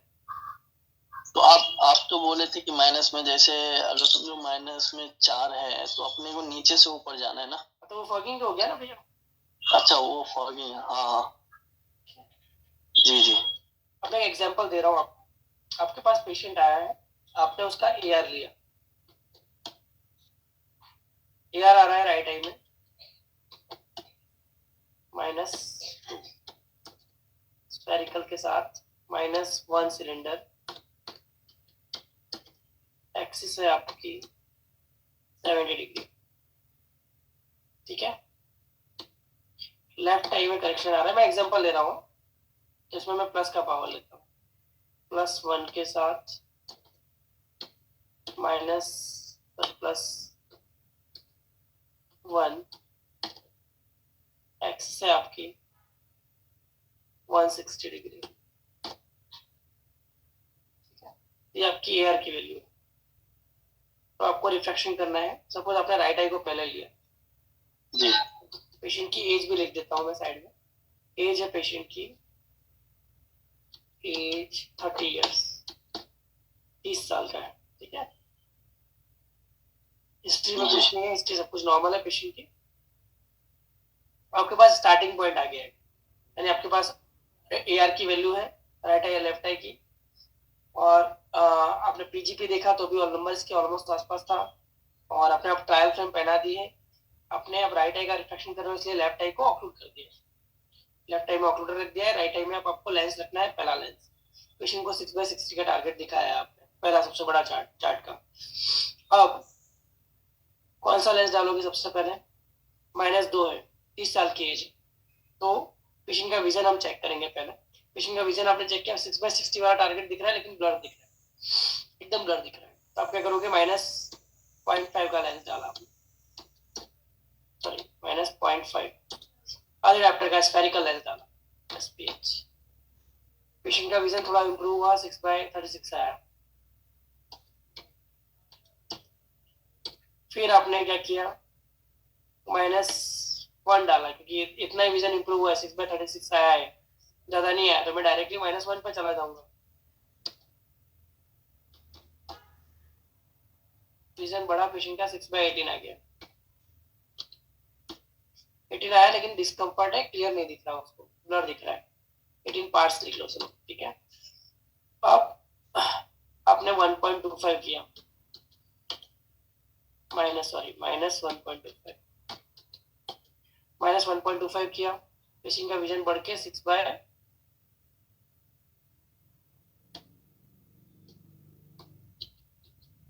पार्ट्स आ गया। फिर आपने -1.5 डाला, पेशेंट को 6/12 की लाइन दिख रही है लेकिन ब्लर ही दिख रही है, कुछ ज्यादा फर्क नहीं पड़ रहा उसमें 1.5 डालने से भी, ठीक है। आपको पता है एआर में सिलेंडर था, तो आप क्या करोगे, अगर आपके पास सिलेंड्रिकल की एक्सिस नहीं है, एआर नहीं है आपके पास रेटिनोस्कोपी की एक्सिस नहीं है, आपको पता नहीं कितनी एक्सिस रखी है, तो आप क्या करोगे, आप इस टाइम इस पॉइंट पे उसको क्लॉक डायल दिखा दो। क्लॉक डायल दिखाया आपने, ठीक है। एक्सिस में थोड़ी चेंज कर देता हूँ तो क्लॉक डायल समझाने में इजी रह जाएगा। Just a minute. एक्सिस है सपोज 45 डिग्री या 60 डिग्री, कोई भी ले लो, 60 डिग्री ले लो, ठीक है, 60 डिग्री या 70 डिग्री रखो तो भी चलेगा, ठीक है। तो क्लॉक डायल आपने दिखाया, क्लॉक डायल का चार्ट दिखाया, तो पेशेंट को क्लॉक डायल दिखाओगे तब क्या बोलेगा पेशेंट, 2 और 3 के बीच में साफ दिख रहा है, 2 और 3 ऑलमोस्ट इक्वल दिख रहे हैं, ज्यादा डिफरेंस नहीं है 2 और 3 वाली लाइन में। 2 और 3 वाली लाइन में क्लॉक डायल था ना अपना, 1 2 3 4 5 6, उसमें क्या करते हैं, हमारा नियम क्या था, जो कम नंबर है, 2 के सामने कौन सा नंबर आएगा 8, 3 के सामने कौन सा नंबर आएगा 9, तो जो छोटा नंबर है उसको हमको 30 से मल्टीप्लाई करना है, तो हमारी माइनस सिलेंडर की एक्सिस मिलेगी। तो 2 और 3 के बीच में लाइन साफ दिख रही है पेशेंट को, तो आप क्या करोगे, 2.5 पे सपोज साफ दिख रही है, तो 2.5 पे कितना आएगा, 2.5 multiply by 30 is equal to 75 degree, 75 degree आएगा। 75 डिग्री पे आपने माइनस सिलेंडर रखा, अब अपना पावर क्या हो गया आपके आंख के सामने, इसी केस में -1.5 स्पेरिकल के साथ माइनस। सर ये क्लॉक डायल क्या है? क्लॉक डायल चार्ट है भैया, चार्ट मैंने पढ़ाया ना, आपने लेट ज्वाइन किया आज, आपने लेट ज्वाइन किया। सर वो आधा घंटा जो है ना ज्वाइंट ही नहीं हो रहा था। आधा घंटा लेट ही है, 15 मिनट तो लेट ही क्लास चालू हुआ है, 15-20 मिनट लेट ही चालू हुआ है। मैंने क्लॉक डायल पढ़ाया, वो कहाँ गया आप, है ना। क्लॉक डायल एक चार्ट आता है स्पेशल एस्टिमेटिक करेक्शन के लिए, सनबर्स्ट डायल, वो चार्ट आता है, अगर आपके पास वो चार्ट है तो आप यूज कर सकते हो, नहीं है तो जरूरत नहीं होती, क्योंकि पास आपके पास एआर है, ऑटोरेफ होता है तो उसकी जरूरत नहीं होती, ठीक है। नहीं ये मैनुअली करने के लिए तो अच्छा है ना, अगर ये समझ में आ गया तो आप बता दीजिए ना जरा। फिर से वापस मेहनत कराओ, आप लोग लेट ज्वाइन हो और फिर मुझे परेशान करो। वेरी गुड, ग्रेट, बढ़िया। ये इस तरह का चार्ट होता है, दिख रहा है आपको स्क्रीन पे, नहीं दिख रहा होगा, दिख रहा है चार्ट, जी जी। ये ऐसा चार्ट होता है, इसमें से 3 लाइनें होती है। पेशेंट को पूछना है ये चार्ट दिखाने के बाद, किस लाइन पे साफ दिख रहा है आपको, कौन सी लाइन साफ दिख रही है। पेशेंट अगर बोल रहा है 2 और 3 ऑलमोस्ट इक्वल लग रही है, तो इन दोनों के बीच का 2.5 को लेना है कंसिडरेशन में, तो 2 और 3 के बीच में क्या आएगा 2.5, 2.5 को मल्टीप्लाई करोगे 30 डिग्री से, तो आपकी एक्सिस आएगी 75 डिग्री। 75 डिग्री पे आपको माइनस सिलेंडर का लेंस रखना है। हेलो, जी बोलिए ना।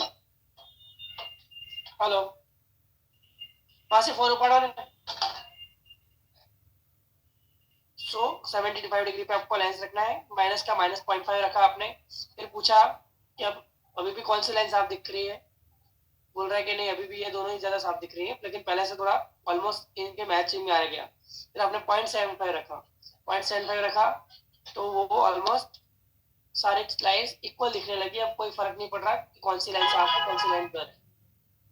तो वो आपका सिलिंड्रिकल करेक्शन फाइनल हो गया इस मेथड से। मगर ये एक्सिस इसमें ऐड क्या करना है वही नहीं समझ में आ रहा है। क्या भाई चार्ट दिखाना है आपको, सिर्फ दिखाना है।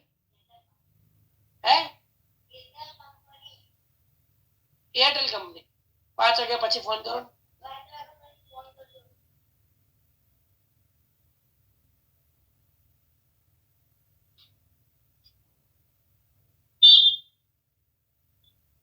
ये चार्ट दिखा रहे हो आप, किसी को दिख रहा हो तो किस डायरेक्शन में साफ दिख रहा है।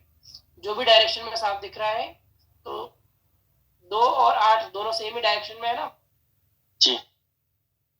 इन दोनों में छोटा नंबर कौन सा है, 2 वाला या 8 वाला? 2 वाला। 2 को 30 से मल्टीप्लाई करना है, वो उसका नियम है एक्सिस अच्छा। निकालने के। मतलब 30 दूना 60। हाँ 60 डिग्री पे आपको माइनस सिलेंडर का लेंस रखना है। अच्छा। ये क्लॉक डायल होता है। और ये वाला चार्ट यूज कर रहे हो तो जो भी लाइन साफ दिख रही है उसके 90 डिग्री अवे। 180 वाली लाइन साफ दिख रही है तो 90 डिग्री पे से माइनस सिलेंडर रखना है। 90 वाली साफ दिख रही है तो 180 पे रखना है, ठीक है। 30 वाली साफ दिख रही है तो 120 पे रखना है, ऐसा। जी सर समझ में आ गया। यस ये चार्ट भी 6 मीटर का होना चाहिए। Yes yes yes.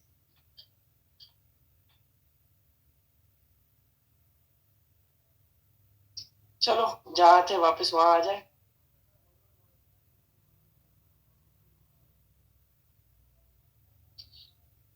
अब लेट ज्वाइन होने वाले बीच में क्वेश्चन करेंगे ना, इट इज नॉट अलाउड, ठीक है। या तो पहले टाइम से ज्वाइन हो जाओ फिर बीच में क्वेश्चन डिस्टर्ब मत करो, ठीक है। सो अब आपने क्या किया, क्लॉक डायल दिखाया और आपका 0.75 सिलेंडर आया, तो आपको क्या करना है 0.75 सिलेंडर यहाँ ऐड करना है। आपने 0.75 रख दिया, एक्सिस आपकी 75 रखनी है आपने, 75 डिग्री। फिर आप क्या करोगे, फिर भी पेशेंट का विजन चेक किया आपने तो पेशेंट का विजन 6/9 तक पहुंच गया। ये रखने के बाद 6/9।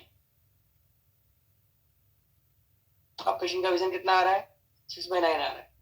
फिर आपने देखा कि 6/6 आएगा नहीं आएगा, तो क्या किया -1.75 स्पेरिकल अब चेंज किया आपने। -1.75 -0.75 जैसा है वैसा ही रखेंगे। एक्सिस आपकी 75 ही रहेगी।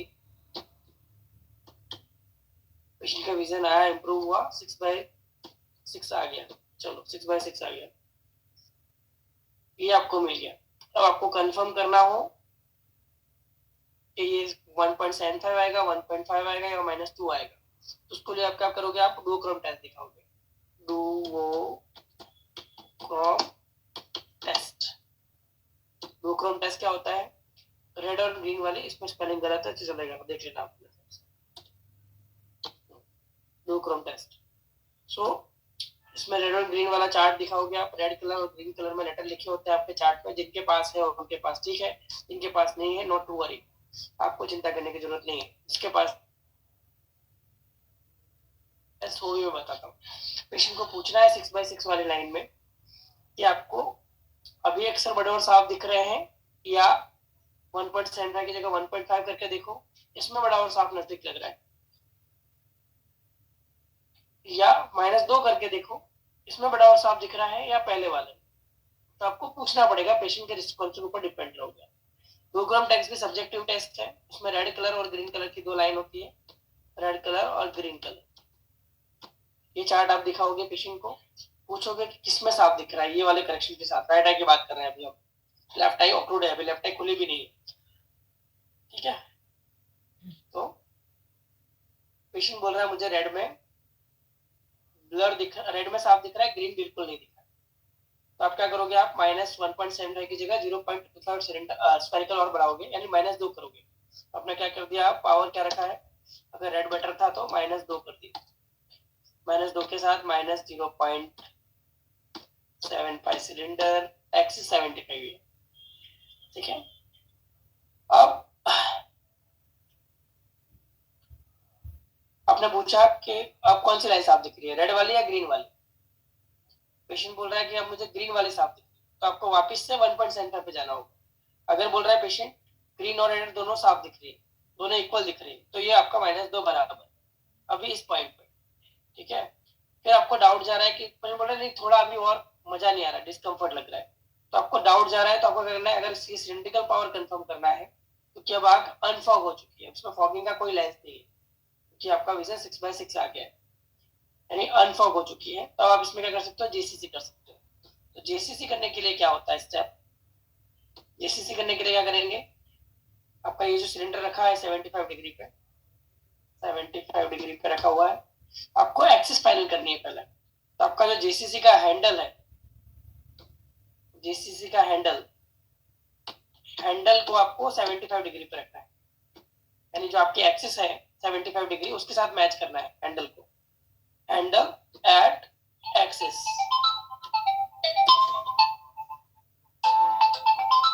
हेलो हेलो,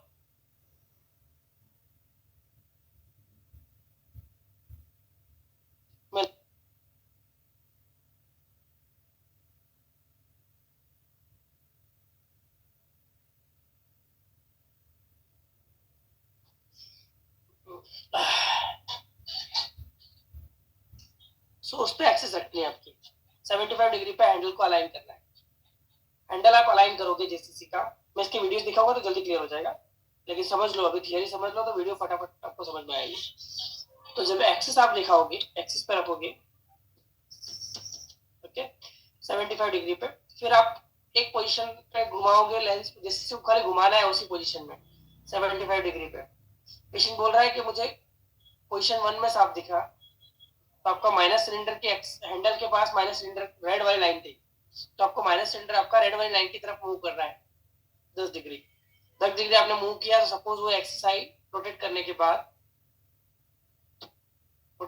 बाद आपका एक्सिस आ रही है -2 के साथ -0.75 सिलेंडर, एक्सिस है आपकी, डायरेक्ट मैं एक्सिस लिख रहा हूँ यहाँ पे, वो आ रही है 65 डिग्री।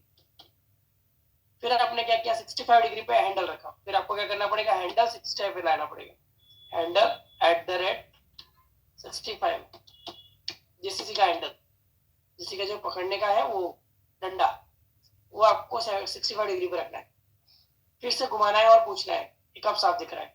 अब पेशेंट बोल रहा है मुझे पोजीशन 2 में साफ दिख रहा है, यानी अब आपको क्या करना है, 10 डिग्री माइनस करनी है, 10 डिग्री माइनस करने पे वापस से ये वाला सेम रिजल्ट आ जाएगा जो इसमें आया था।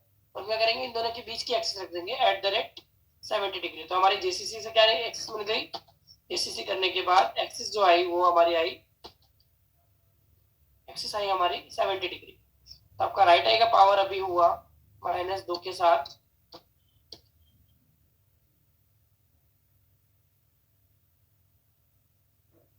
-2 के साथ आपके axis 70 degree, sorry axis 70 degree.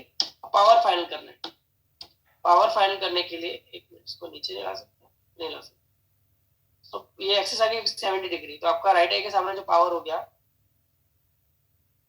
वो आ गया -2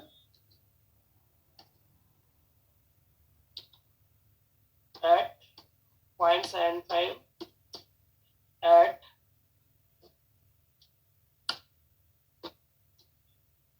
70 डिग्री, ठीक है। ये आपकी एक्सिस मिली। अब पावर फाइनल करना है आपको सिलेंडर का, तो सिलेंडर पावर इतना ही रखना है, अब चेंज करने की जरूरत है। तो उसके लिए क्या करना होगा, जो जेसीसी का है लाइन है, जेसीसी में जो लाइन थी रेड वाली और व्हाइट वाली, तो रेड वाली क्या बताती है, माइनस सिलेंडर बताती है, और व्हाइट वाली प्लस सिलेंडर बताती है कि उस डायरेक्शन में प्लस सिलेंडर है, जितने भी पावर का आप जेसीसी यूज कर रहे हो। सपोज आप 0.25 डायप्टर का जेसीसी यूज कर रहे हो, तो 0.25 डायप्टर का जेसीसी यूज कर रहे हो, तो आपको क्या करना है, इसकी जो एक्सिस है 70 डिग्री, उसके साथ 0.25 डायप्टर की जो रेड डॉट है, जो जेसीसी में रेड कलर के डॉट है, उनको मैच करना है 70 डिग्री के साथ।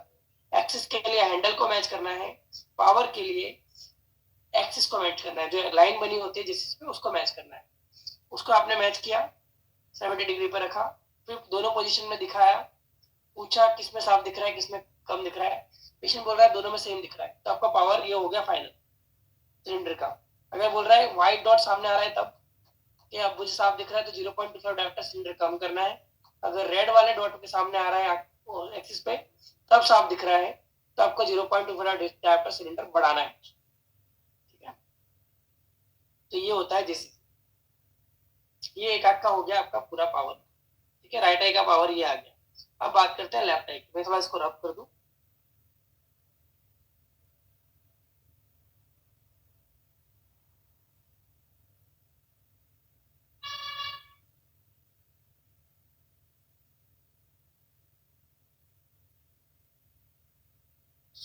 अब बात करते हैं लेफ्ट आई की। लेफ्ट आई में पावर मैंने लिखा था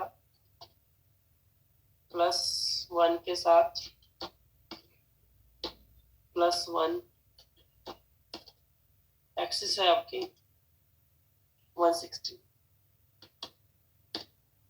अब राइट आई को ऑक्लूड किया है आपने, लेफ्ट आई का करेक्शन कर रहा। तो इसमें फॉगिंग करने के लिए क्या करेंगे हम, प्लस में पावर है तो +1 इसको ट्रांसपोज करके देखो कितना आएगा, +1 टू ट्रांसपोज कर रहा हूँ, आपको बताता हूँ उसका रीजन भी। +2 स्फेरिकल पावर कितना हो जाएगा ट्रांसपोज करने के बाद, +2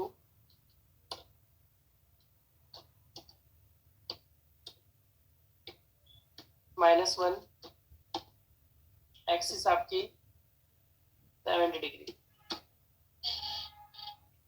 ओके, माइनस सिलेंडर में ले लिया हमने इसको, तो आपको फॉगिंग करना इजी हो जाएगा। +2 है, +2 से हमको 1.5 नंबर ज्यादा रखना है, तो कितना रखोगे आप, पहला लेंस +3.5 3.5 का लेंस रखा। पेशेंट का विजन 6/60 भी नहीं रहा, 6/60 भी अब उसको नहीं दिख रहा है।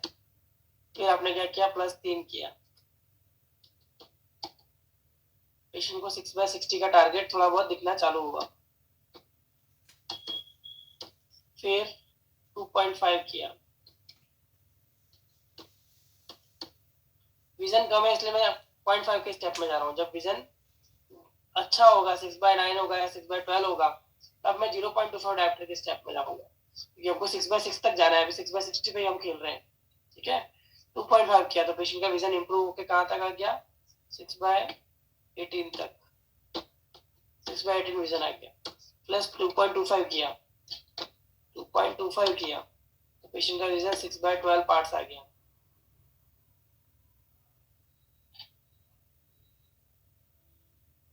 Six by 12 parts. फिर +2 किया, +2 किया, पेशेंट का विजन आया 6/12। फिर आप फ्लावर घटा रहे हो तो भी पेशेंट का विजन बढ़ नहीं रहा है, तो आपका करना है, आपको पता है ऑब्जेक्टिव रिफ्लेक्शन में ये था +1 सिलेंडर, या इसको ट्रांसपोज करने के बाद -1 सिलेंडर। तो आपको क्या करना है, सिलेंडर डालना है। आपके पास एक्सिस पता है, आपको ऑब्जेक्टिव रिफ्लेक्शन और रेटिनोस्कोपी की है या एआर किया है आपने, तो आपको पता है कि एक्सिस कितनी है, तो डायरेक्टली आप वो चीज कर सकते हो। Otherwise clock dial, sunburst dial, वो सारी टेक्निक का यूज कर सकते हो।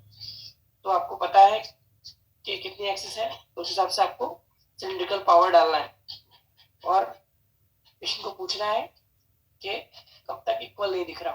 ठीक है, 0.5 का डायोप्टर डाला आपने, -0.5 डाला, चलो माइनस आपने क्या डाला पावर, +2 विथ -0.5 का सिलेंडर रखा आपने। पेशेंट का विजन हुआ 6/9 पार्ट्स। फिर आपने क्या किया, 0.75 किया, पेशेंट का विजन और इम्प्रूव हुआ, 6/9 आया, 6/9 आया। +2 के साथ -0.75, 6/9 विजन आ गया पेशेंट। 6/6 आ रहा है नहीं आ रहा है, उसके लिए आप और सिलेंडर चेंज करके देखोगे तो कोई फर्क नहीं पड़ रहा है, बोल रहा है पेशेंट फर्क नहीं पड़ रहा मुझे, आप 0.75 रखो या वो वाला रखो, या इसमें साफ दिख रहा है पहले वाले में नहीं दिख रहा, था पेशेंट के रिस्पॉन्स पर डिपेंड करना है।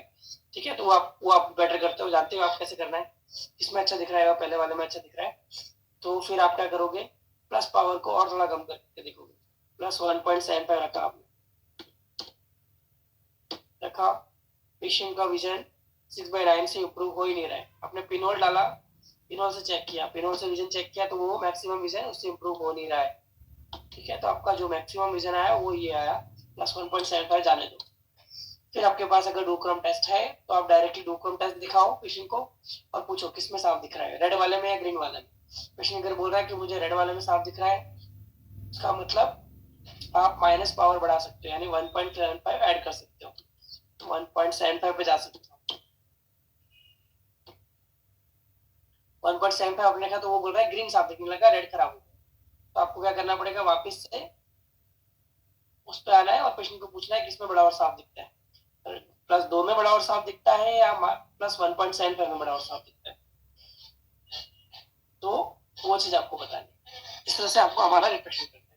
फिर एक बार ये पॉइंट मिल जाए, 6/9 विजन फाइनल हो गया उसका, अब पेशेंट को पूछना है दोनों आंख खोल के कि किसमें साफ दिख रहा है। दोनों आंख से आप चार्ट दिखा रहे हो, दोनों आंख से पेशेंट को इक्वल दिख रहा है, बायनोकुलर थोड़ा ऑल्टरनेट फॉगिंग करते हैं इसमें। क्या करते हैं, 0.75 का लेंस रखा, +0.75 का लेंस दोनों आंख के सामने रख दिया आपने। फिर क्या किया, पेशेंट का विजन दिखाया, आपको चार्ट दिख रहा है, बोले नहीं दिख रहा है। फिर आपने क्या किया, +0.5 रखा, फिर विजन पूछा पेशेंट का 6/9 पे, नहीं दिख रहा है। फिर 0.25 रखा, फिर पूछा, फिर भी नहीं दिख रहा है, यानी जो आपने करेक्शन किया था मोनोकुलर एंड पॉइंट था वही आपका फाइनल बाइनोकुलर एंड पॉइंट है, वो ऑलमोस्ट सेम रहता है, थोड़ा बहुत से चेंजेस में 0.25 नंबर आपको चेंज करना पड़ता है। ठीक है, तो ये होता है आपका सब्स्टिट्यूशन। फिर अगर एडिशन वाली एज है 30 साल की एज, तो इसलिए एडिशन तो देना नहीं है, लेकिन नियर विजन चेक करना है। नियर विजन कितना है, N6 है तो N6 लिखना है। ठीक है, नियर विजन चेक किए बिना जाने नहीं देना है, ये इसका प्रोसीजर है। थोड़ा बहुत अब दिमाग में उतरा, जेसीसी और ये सारी चीजें थोड़ा बहुत समझ में आया। It is very difficult to understand JCC in one lecture और सब्जेक्टिव लेक्चर, पूरा subjective reflection in one lecture, it is difficult. Okay, so now we are moving to our videos.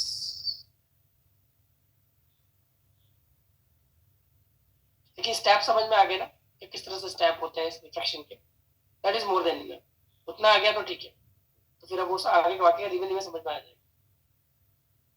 Sir आपकी वीडियो की आवाज थोड़ी perfect नहीं है, थोड़ा देखिएगा सर। वीडियो मैंने चालू नहीं किया सर अभी। नहीं, प्रीवियस वीडियोस जो थे ना उसकी वॉइस परफेक्ट नहीं था, तो इस वजह से। वॉइस वो यूट्यूब पे वीडियो है सारे, आप जो कंटेंट में लिखता हूँ वो देख लो एक बार, वो आप यूट्यूब पे डालोगे आपको सारे वीडियो मिल जाएंगे। Okay okay okay, thank you. इसमें function I don't know how to increase the volume of this device. से मैक्सिमम वॉल्यूम रखा है मैंने मेरे लैपटॉप का, तो so I can not manage that part. Sir एकदम परफेक्ट आपकी आवाज आ रही है, शायद मोबाइल का वॉल्यूम ही कम होगा उनका। हाँ, देखो इसका वॉल्यूम बहुत कम है मेरे लैपटॉप का, लो वॉल्यूम।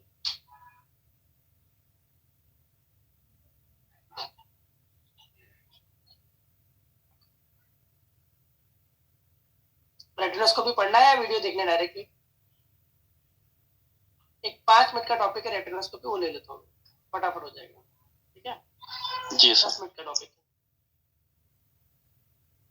फिर वीडियो दिखाएंगे।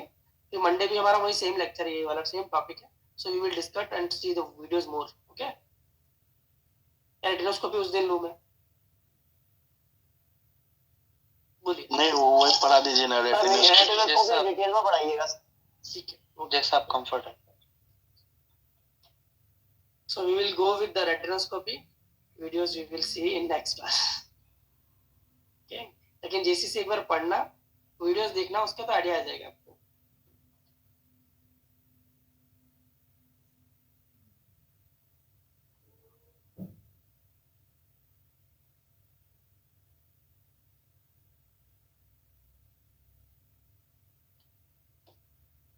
सो स्टैटिक रेटिनोस्कोपी, दो तरह के रेटिनोस्कोप आते हैं, एक आता है स्पॉट रेटिनोस्कोप और एक आता है स्ट्रिक रेटिनोस्कोप। सो डिगिंग इनटू रेटिनोस्कोप कैसे बना उसकी हिस्ट्री में मैं नहीं जा रहा, I am not going into details. ठीक है, वो आपके लिए कुछ काम की नहीं है।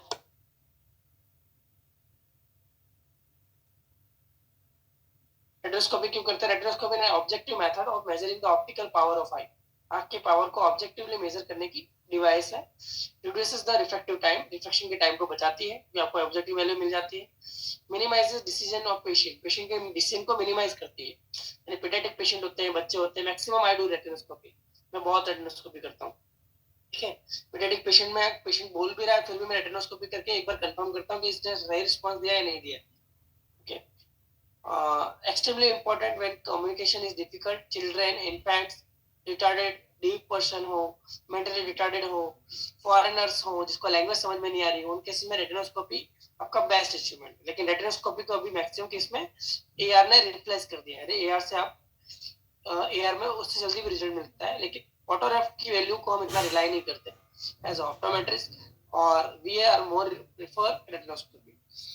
सो अदर यूजेस क्या होते हैं? कॉर्निया में कोई ओपेसिटी है, एब्रेशन है, लेंस में कुछ ओपेसिटी है, उसको डिटेक्ट करने के लिए भी रेटिनोस्कोप से पता चलता है। ऑक्यूलर मीडियम में कुछ ओपेसिटी है, विट्रियस में कुछ ओपेसिटी है, तो भी उससे पता चलता है। सम रेटिनल डिसऑर्डर, कुछ रेटिना के थोड़ा बहुत डिसऑर्डर भी हम देख सकते हैं रेटिनोस्कोप से, अगर रेटिनोस्कोप की क्वालिटी और आंख की क्लैरिटी, कॉर्निया लेंस क्लियर है तो।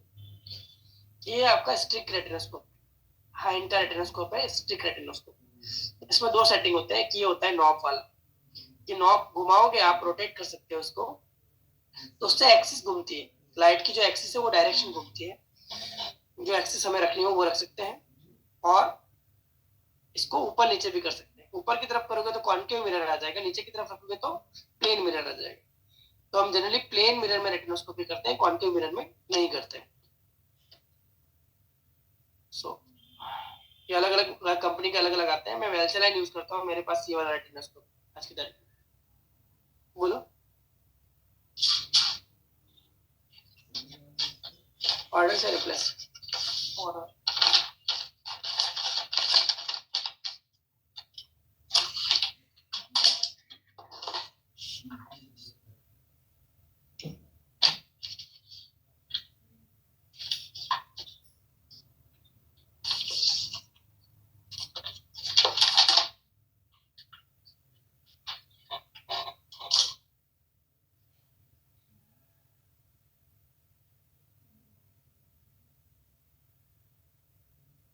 सो इसमें भी सेटिंग होते हैं वो अलग अलग, उसको जैसा डिवाइस आप यूज करो उसके हिसाब से डिवाइस आपको सेटिंग पता चलता है। It's not important. ठीक है, तो ये जो नॉब होता है उससे आप एक्सिस रोटेट कर सकते हो, क्वालिटी रखना है कि हॉरिजॉन्टल रखना है, जो भी एक्सिस रखना है आप उसके हिसाब से उसको रोटेट करके ये लाइट की एक्सिस को सेट कर सकते हो। ये प्लेन मिरर में ऐसा ग्लो मिलता है, कॉन्केव मिरर में एकदम पतली लाइट बनती है, शार्प लाइट बनती है। प्लेन मिरर रेटिनोस्कोप क्या होता है, इस तरह से पेशेंट को क्या करना, पोजीशन क्या होती है रेटिनोस्कोप में, कैसे करना होता है रेटिनोस्कोपी, इस तरह से एक फोटो होगा, मैं बताता हूँ। I have one photograph is there, अभी आएगा, सब जान दो, पहले step by step try. Principle क्या होता है रेटिनोस्कोपी का? रेटिनोस्कोपी का प्रिंसिपल होता है जो फार पॉइंट है पेशेंट की आंख का, हमने पढ़ा था ना मायोपिक में फार पॉइंट क्या होता है, इंफिनिटी और आंख के बीच में। हाइपरोप में फार पॉइंट क्या होता है, रेटिना के पीछे। और इमेट्रोप में फार पॉइंट क्या होता है, इंफिनिटी पे। तो उस फार पॉइंट को हमारे रेटिनोस्कोप से न्यूट्रल करना होता है, हमारे रेटिनोस्कोप के ऊपर एग्जैक्ट वो आना चाहिए, मैच होना चाहिए हमारी आंख के मूवमेंट के साथ। ठीक है, रेटिनोस्कोप के मूवमेंट के साथ मैच होना चाहिए, ये उसका प्रिंसिपल होता है। ठीक है, न्यूट्रलाइजेशन कब होगा, यानी जो आंख में से रिफ्लेक्स, हमें क्या करना होता है, पेशेंट की आंख में रिफ्लेक्स देखना होता है, ये पेशेंट की आंख विथ मूवमेंट आ रही है, अगेंस्ट मूवमेंट आ रही है। जैसे हम हैंड न्यूट्रलाइजेशन करते हैं ना, हैंड न्यूट्रलाइजेशन में क्या करते हैं, हम लेंस पे से मूवमेंट देखते हैं, वैसे हमें पेशेंट की आंख में पिपिल में से जो ग्लो आ रहा है, रिफ्लेक्स आ रहा है आंख पेशेंट की आंख के अंदर से, उस रिफ्लेक्स को हमें न्यूट्रल करना होता है। अगेंस्ट मूवमेंट आ रहा है, आप रेटिनोस्कोप को राइट साइड मूव कर रहे हो तो आपका रिफ्लेक्स अगर लेफ्ट साइड जा रहा है आंख पेशेंट की आंख का, तो वो अगेंस्ट मोशन हुआ, और अगर आप राइट मूव कर रहे हो और राइट साइड जा रहा है तो वो आपका विथ मूवमेंट हुआ। इसमें फोटो होंगे, मैं दिखाता हूँ, पिक्चर्स आई हैव, वीडियोस भी है। ये है देखो, तो पेशेंट की पिपिल है, ये पेशेंट की पिपिल है, उसकी अंदर आप रेटिनोस्कोपी की, ये रेटिनोस्कोप की लाइट है पूरी बड़ी, उसकी मूवमेंट आप पिपिल में चेक करोगे तो आपको ये विथ मूवमेंट मिल रही है। तो इसको न्यूट्रल करने के लिए हमें क्या करना होता है, प्लस लेंस का यूज करना होता है। जैसे प्लस लेंस आप बढ़ाओगे तो एक पॉइंट आएगा, यहाँ ये मूवमेंट आपको मिलना बंद हो जाएगी इस तरह से, ठीक है। आपको यहाँ मूवमेंट नहीं मिलेगी, आपको ना विथ ना अगेंस्ट। और प्रीवियस वाली स्लाइड में देखो ये अगेंस्ट मूवमेंट है, आप इस तरफ ला रहे हो तो वो इस तरफ जा रहा है, इस तरफ ला रहे हो तो ये जा रहा है। तो इसको न्यूट्रल करने के लिए माइनस लेंस का यूज करते हैं। माइनस लेंस यानी ये मायोपिक आई, ये हाइपरमेट्रोपिक आई है अथवा ये मेट्रोपिक आई, ये आपका न्यूट्रलिटी पॉइंट होगा, ठीक है। जितने डिस्टेंस से आप रेटिनोस्कोपी कर रहे हो पेशेंट की, उतना डिस्टेंस आपको ऐड करना होता है, माइनस करना होता है आपके करेक्शन में से। सपोज आपने 66 सेंटीमीटर से, यूजुअली मैं 66 सेंटीमीटर से रेटिनोस्कोपी करता हूँ, क्योंकि हमारे हाथ में मैं लेंस पकड़ के बहुत बार करता हूँ। ट्रायल फ्रेम पहनाए बिना भी कर सकता हूँ, ट्रायल फ्रेम पहना के भी कर सकते हैं। तो ट्रायल लेंस को हाथ में पकड़ा और देख लिया फटाफट। स्कूल कैंप वगैरह में ट्रायल फ्रेम की पहनाने बैठूंगा तो टाइम ज्यादा लगेगा, तो कैंप वगैरह में जब जाते हैं तो रेटिनोस्कोपी से बहुत फास्ट हम स्क्रीनिंग कर सकते हैं, किसको नंबर है, किसको नंबर चेक करने की जरूरत है, किसको जरूरत नहीं। दिस इज बेस्ट इंस्ट्रूमेंट, ठीक है। तो आपको आंख की खाली मूवमेंट चेक करनी है, विथ मूवमेंट आ रही है, अगेंस्ट मूवमेंट आ रही है, और कितने पे न्यूट्रल हो रही है वो आप चेक करोगे तो उससे आपको एग्जैक्ट पावर मिल जाएगा। तो जो डिस्टेंस होता है, सपोज मैं 66 सेंटीमीटर से रेटिनोस्कोपी कर रहा हूँ, तो उसका कन्वर्जन होगा 1.5 डायोप्टर। तो 1.5 डायोप्टर मुझे उसमें ऐड करना होगा, जोड़ना होगा, क्योंकि मैं पेशेंट की आंख से नहीं कर रहा हूँ, इतनी दूरी से कर रहा हूँ। तो उतना पावर मुझे ऐड करना होगा जो भी उसकी न्यूट्रलिटी वैल्यू आ रही है वो। या दूसरा ऑप्शन होता है, आप 1.5 का लेंस पहले ले लो, रख दो पेशेंट की आंख के सामने, फिर आप मूवमेंट चेक करो, तो आपको प्लस और माइनस करने की जरूरत नहीं पड़ेगी। आपको अपने वर्किंग डिस्टेंस का जो लेंस आ रहा है उसको ऑलरेडी पेशेंट की आंख के सामने ट्रायल फ्रेम में रख दो, फिर आप मूवमेंट चेक करो। अगर इमेट्रोप होगा तो आपको न्यूट्रल मिल जाएगा, अगर हाइपरमेट्रोप होगा तो आपको विथ मूवमेंट आएगी, तो आप और प्लस नंबर ऐड करोगे उसके सामने, ठीक है, इस तरह से। सपोज ये 5 डायोप्टर वाला पेशेंट है, 5 डायोप्टर का मायोप है, 20 सेंटीमीटर उसकी फार पॉइंट होगा, तो आप सपोज 1.5 सेंटीमीटर 66 सेंटीमीटर से रेटिनोस्कोपी कर रहे हो, तो आपको 3.5 नंबर पे आपको न्यूट्रलिटी पॉइंट मिल जाएगा, क्योंकि 1.5 डायोप्टर आपको वर्किंग डिस्टेंस आपको ऐड करना है उसमें। तो -1.5 आप करोगे, तो ऐड करोगे तो कितना होगा, -5 हो जाएगा, तो वो आपका पावर आ जाएगा, ठीक है। सपोज 50 सेंटीमीटर पे आप रेटिनोस्कोपी कर रहे हो, तो आपको 2 डायोप्टर ऐड करना होगा। जितने डिस्टेंस पे आप ऐड कर रेटिनोस्कोपी कर रहे हो, उतना डिस्टेंस आपको ऐड करना होता है पावर में कन्वर्ट करके। कैसे करते हैं पावर में कन्वर्ट, वही वाला रूल, 100 डिवाइडेड बाय 50 यानी 2 डायोप्टर, 100 डिवाइडेड बाय 66 सेंटीमीटर तो 1.5 डायोप्टर, 100 डिवाइडेड बाय 1 1 मीटर से कर रहे हो तो 1, तो एक डायोप्टर। जितने भी डिस्टेंस आप रेटिनोस्कोपी कर रहे हो उतना डिस्टेंस आपको उसमें ऐड करना होगा।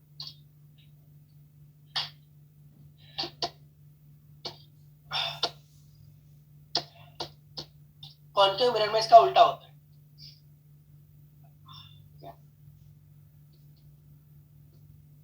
Easy to learn, good technique, outstanding. Learn to use either eye. Keep both eyes open. दोनों आँख खोल के करनी होती है। Rest the instrument on the brow. Avoid losing the view. आपकी ब्रो पे उसको प्रॉपर रेस्ट करवाना होता है। Wiggle the scope और rock the head up, down and sideways. ठीक है। स्विच ऑफ द इंस्ट्रूमेंट जब यूज में ना हो तो ओवर हीटिंग से बचना होता है। पेशेंट को क्या टारगेट देना होता है, 6/60 का टारगेट दिखाना होता है। जो आपके चार्ट का सबसे दूर का लेटर है उसको सामने दिखाना होगा। पेशेंट को बिल्कुल आपके स्ट्रेट पोजीशन में बिठाना है और सामने का टारगेट देखने को बोलना है। आपकी राइट आई से पेशेंट की राइट आई करनी है और आपकी लेफ्ट आई से पेशेंट की लेफ्ट आई करनी है। दोनों आपका यूज करना है, ठीक है, ताकि वो एकोमोडेशन ना करे, इसलिए दूर का टारगेट दिखा जाता है। वर्किंग डिस्टेंस आपको ध्यान में रखना है, कितने डिस्टेंस से आप रेटिनोस्कोपी कर रहे हो वो चीज, ठीक है। ये होती है पोजीशन, स्ट्रेट होना चाहिए पोजीशन, आपको उसके एकदम आई लेवल पे होना चाहिए। इस तरह से आप रेटिनोस्कोपी करेंगे, ठीक है।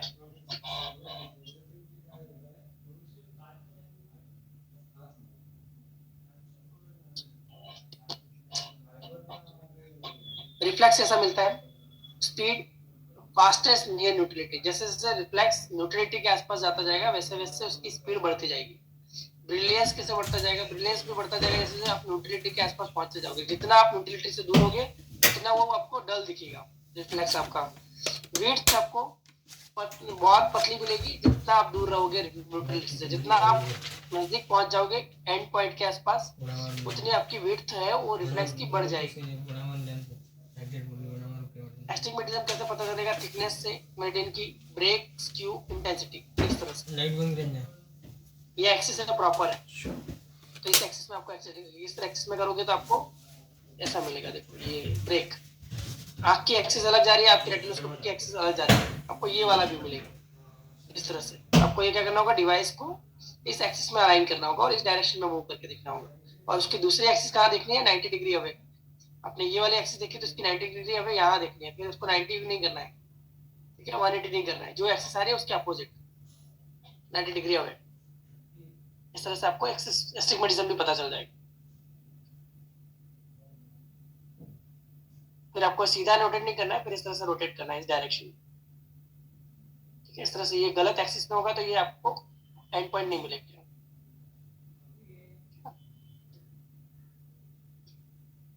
This is a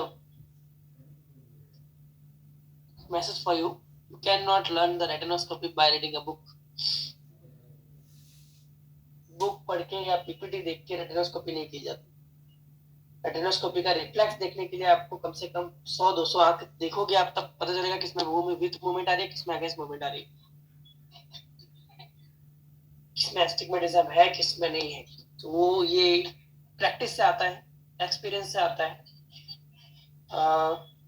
It is not easy to learn by book.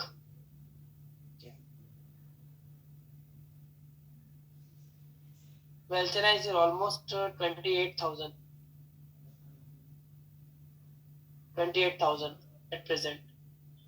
28 to 30,000. Sorry, unit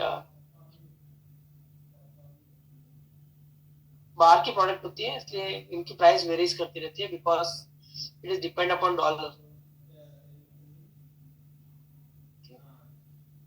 so I just show you the retinoscopy video. मैं रेटिनोस्कोपी का वीडियो दिखा रहा हूँ तो आपको एक्सप्लेन हो जाए। जेसीसी वाला और डुओक्रोम वाला मैं बाद में दिखाऊंगा, ठीक है।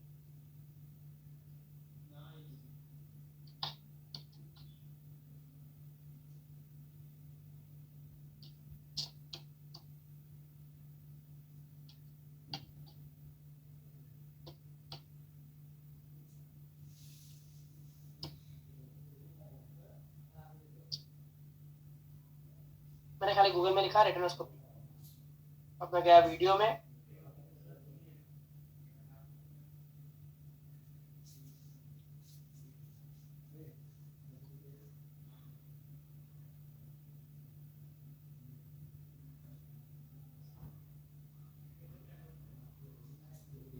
this one is good, you can see this.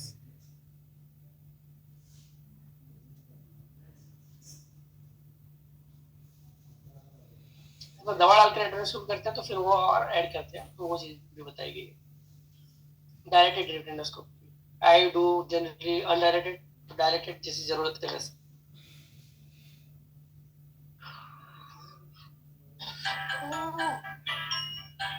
इसमें खाली म्यूजिक आएगा, so I am muting this music है और कुछ नहीं है, आपको पढ़ना ही होगा, ठीक है।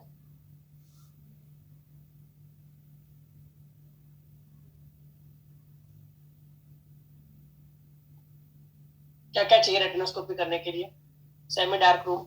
डार्क रूम से क्या फायदा होता है कि पिupil थोड़ी बड़ी हो जाती है ऑटोमेटिकली पेशेंट की, तो हमें ग्लो थोड़ा अच्छे से दिखता है। ट्रायल सेट चाहिए, ट्रायल फ्रेम की जरूरत है,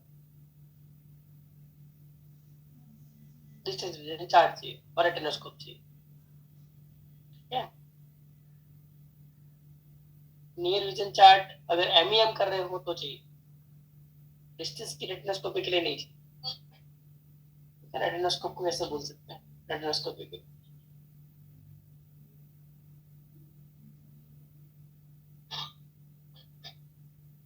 It is a handheld instrument. Working distance लिखा है, कितना डिस्टेंस से आप कर रहे हो। 1 मीटर से कर रहे हो तो एक डायोप्टर आपको ऐड करना होगा, 66 सेंटीमीटर से कर रहे हो तो 1.5 डायोप्टर यूज करना होगा, 50 सेंटीमीटर से यूज कर रहे हो तो 2 डायोप्टर, 33 सेंटीमीटर 3 डायोप्टर।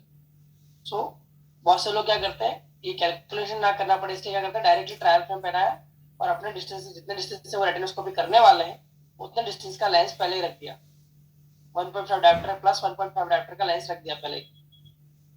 तो क्या फिर कैलकुलेशन नहीं करना पड़ेगा, उस लेंस को निकाल दो और बाकी का जो पावर आ रहा है, ये देखो विथ मूवमेंट मिल रही है।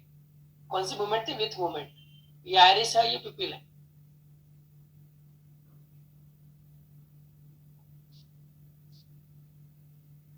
Width is narrow in high degree of ametropia, यानी जितना ज्यादा नंबर होगा उतने ज्यादा रिफ्लेक्स की विड्थ पतली होगी, और जितना कम नंबर होगा उतनी ज्यादा इसकी रिफ्लेक्स की विड्थ जाड़ी होगी। ये देखो दिखा डिफरेंस।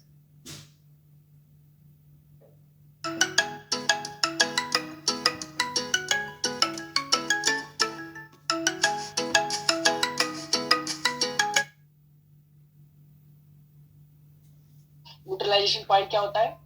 आपको कोई मूवमेंट नहीं मिलेगा, टोटल ग्लो जीरो हो जाएगा, एकदम न्यूट्रल ग्लो मिलेगा आपको, इल्यूमिनेटेड ग्लो।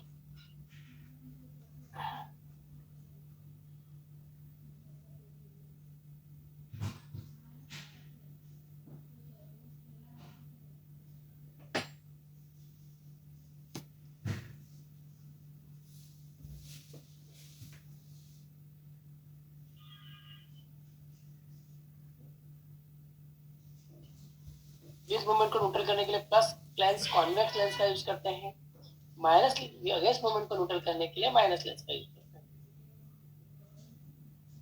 ये है अगेंस्ट मूवमेंट।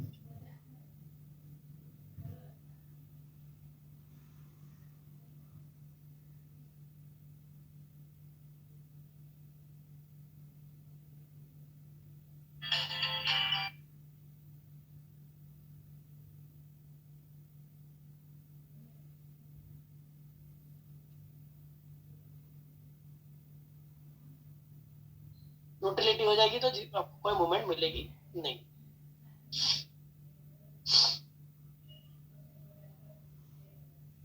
कुपलन ने इन्वेंट किया था स्ट्रिक्ट टेलीस्कोप।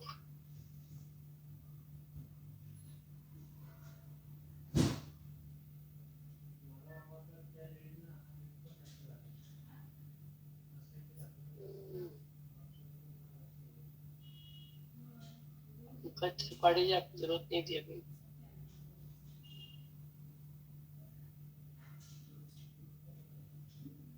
प्रोसीजर कैसे करेंगे? कस्टमर को ट्रायल फ्रेम पहनाया, आपका वर्किंग डिस्टेंस का जो लेंस है वो आप पहले रख दो। अगर आपको कंफ्यूजन हो रहा है, एक आंख बंद कर, दोनों आंख खुली रखनी है रेटिनोस्कोपी करते समय, एक आंख को बंद नहीं करना है, ताकि वो दूसरी आंख से आपका सामने जो टारगेट आप दिखा रहे हो उसको देख सके। रेटिनोस्कोपी में पेशेंट की दोनों आंख खुली रखनी है, सब्जेक्टिव रिफ्रैक्शन की तरह बंद नहीं करनी है।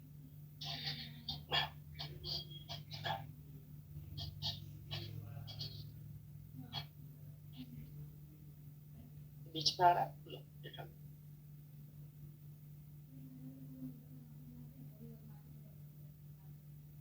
पेशेंट को बोला है जो बड़ा लेटर है चार्ट में उसको देखते रहिए।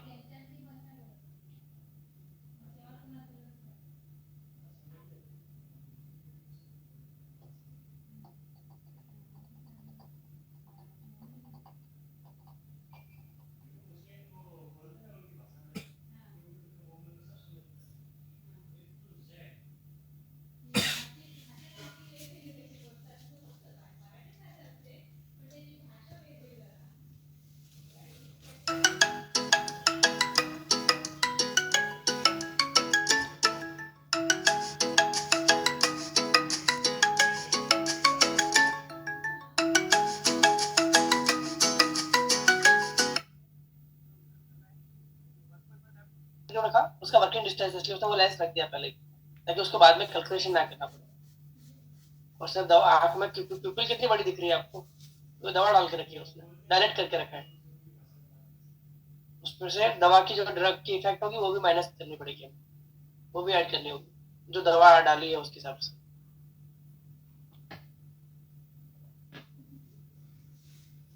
+2 का लेंस रखा, फिर चेक किया कि कौन सी मूवमेंट आ रही है।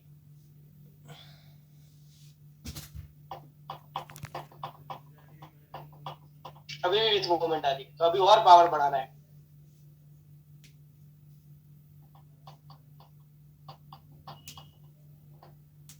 तो आप क्या करेंगे, +2 की जगह 2.5 रखेंगे। आपको एक्सपीरियंस हो जाएगा तो आपको पता चलेगा कि 0.25 डायप्टर बढ़ाना है या 1 डायप्टर बढ़ाना है या 1.5 डायप्टर बढ़ाना है। वो एक्सपीरियंस से पता चलेगा कितनी मूवमेंट आ रही है, किस तरह से मूवमेंट हो रही है, तो उतना डायरेक्टर आप डायरेक्टली चेंज कर सकते हो। 2.5 किया फिर भी विथ मूवमेंट आ रही है, तो क्या करेंगे, और पावर बढ़ाएंगे, +3 पे जाएंगे।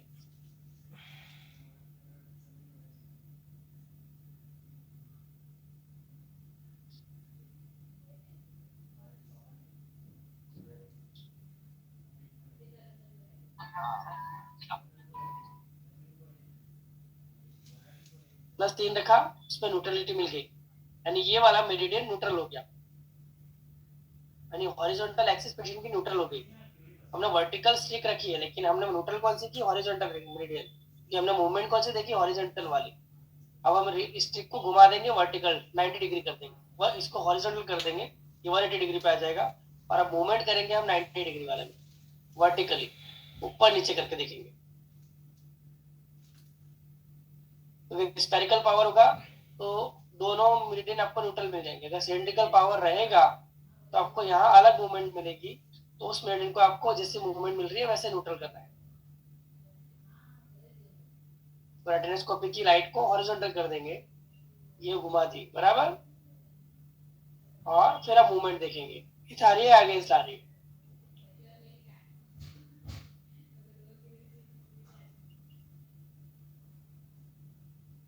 ये विथ मूवमेंट आई, यानी इसमें और पावर प्लस देना होगा, ठीक है। तो इस पॉइंट पे मैं क्या करता हूँ, विथ मूवमेंट आने डायरेक्टली प्लस सिलेंडर उठा लिया, प्लस सिलेंडर का लेंस लिया और जिस एक्सिस में आ रहा है उस एक्सिस में रख दिया। इसमें हॉरिजॉन्टल एक्सिस है तो हम हॉरिजॉन्टल एक्सिस पे प्लस सिलेंडर रखेंगे,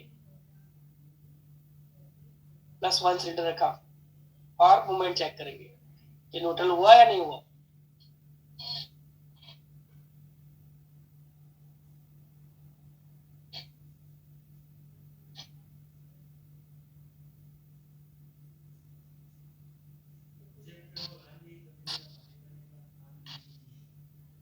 विथ मूवमेंट आई तो क्या करना पड़ेगा, और पावर बढ़ाना होगा प्लस सिलेंडर का।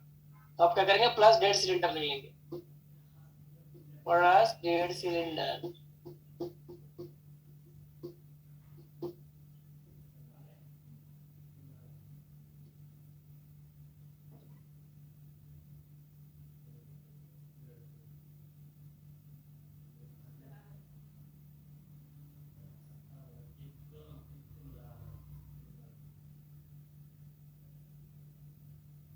अभी भी विथ मूवमेंट आ रही है, तो क्या करेंगे, और पावर बढ़ाएंगे, +2 सिलेंडर।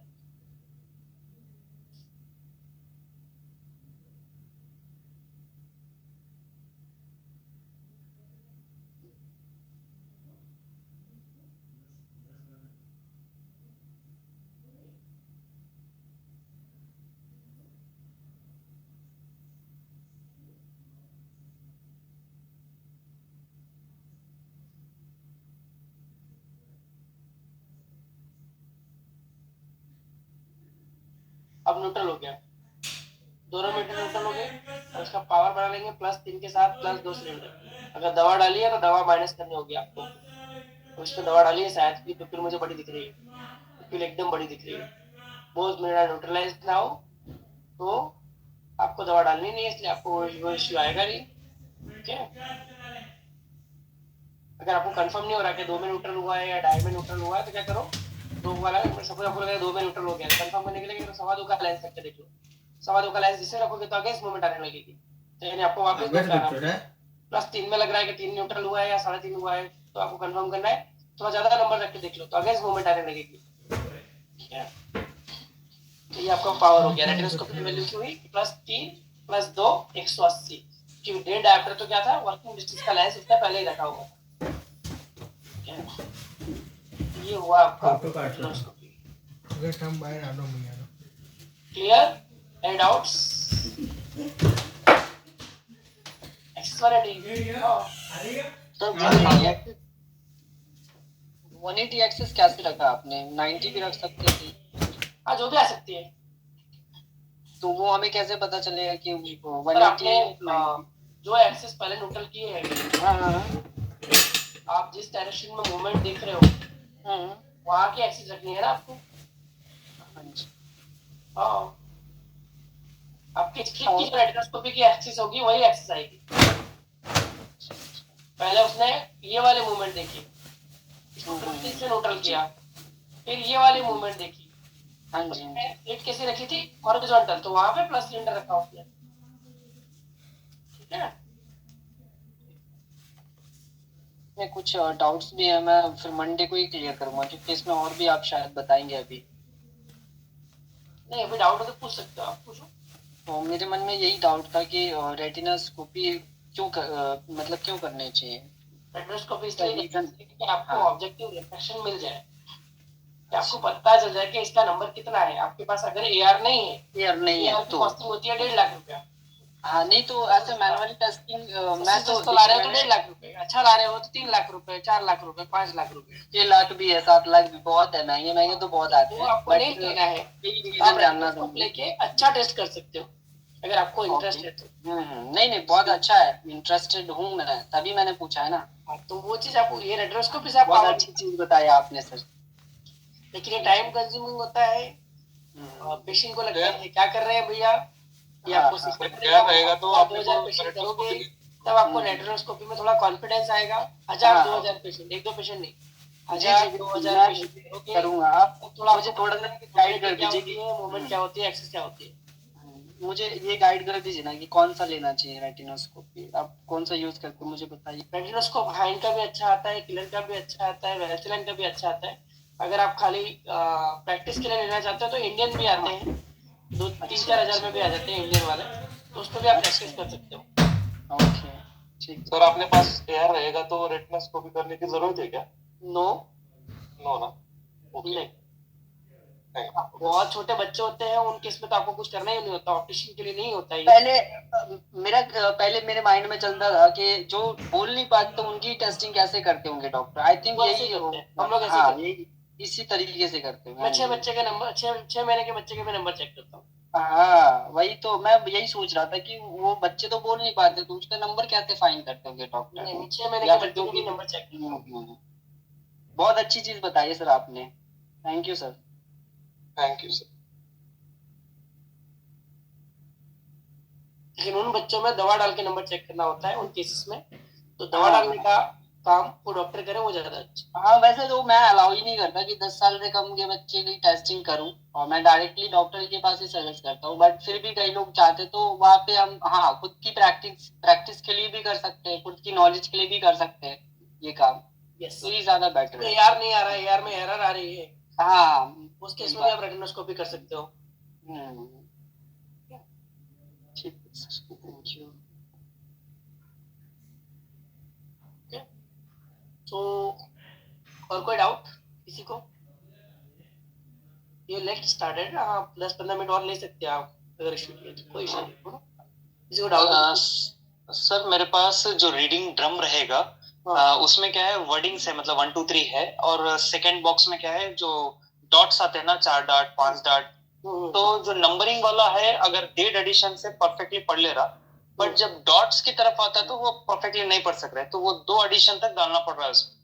तो डॉट का टेस्टिंग परफेक्ट नहीं, मैं पूछ रहा हूँ आपसे एक क्वेश्चन कर रहा हूँ मैं जी। डॉट वाले चार्ट में कितनी लाइन है और नंबर वाले में कितनी लाइन है, वो गिनो ना एक बार जरा। एक मिनट सर, डॉट वाले चार्ट में आपकी लाइन ज्यादा है। 1 2 3 4 5 6 7। हाँ, डॉट वाले में 7 लाइन्स है सर आपको, और उसमें नंबर वाले में, उसमें नंबर वाले में 6 लाइन है इसमें। तो डॉट वाले में क्या हुआ, फाइन एक्यूटी है थोड़ी ज्यादा ना, नंबर वाला परफेक्टली पढ़ सकते हैं, मतलब मान लीजिए डेढ़ एडिशन परफेक्ट आ जा रहा है इनको, तो जो डॉट, हाँ डॉट वाले में क्या है, पौने 2 एडिशन डाले तो एकदम परफेक्ट विजन आ रहा था इसमें। तो क्या होता है, क्राउडिंग फिनोमेनन होता है, क्राउडिंग फिनोमेनन। जी, क्राउडिंग फिनोमेनन में क्या होता है कि लेटर्स एक दूसरे के पास आ जाते हैं, मर्ज हो जाते हैं एक दूसरे में। हाँ, तो वो गिन नहीं पाता कि कितना अलग अलग है। हाँ थोड़ा मैग्नीफाइड करके दिखाएंगे तो उसको दिखेगा। नहीं, लेकिन 2 एडिशन से एकदम परफेक्ट विजन आ रहा है पेशेंट का। हुआ 2 एडिशन, थोड़ा मैग्निफिकेशन हुआ भैया। ओके ओके, तो बेस्ट कौन सा रहेगा सर? या डॉट्स वाला या नहीं तो फिर नंबरिंग वाला? इलेटेड पेशेंट है, अगर उसको 2 कंफर्टेबल लग रहा है, बड़ा नहीं दिख रहा है, बड़ा नहीं दिखना चाहिए। जब भी एडिशन Okay. देते हो तो एक क्वेश्चन करना है कि जी। आपको बड़ा तो नहीं दिख रहा, मैग्नीफाइड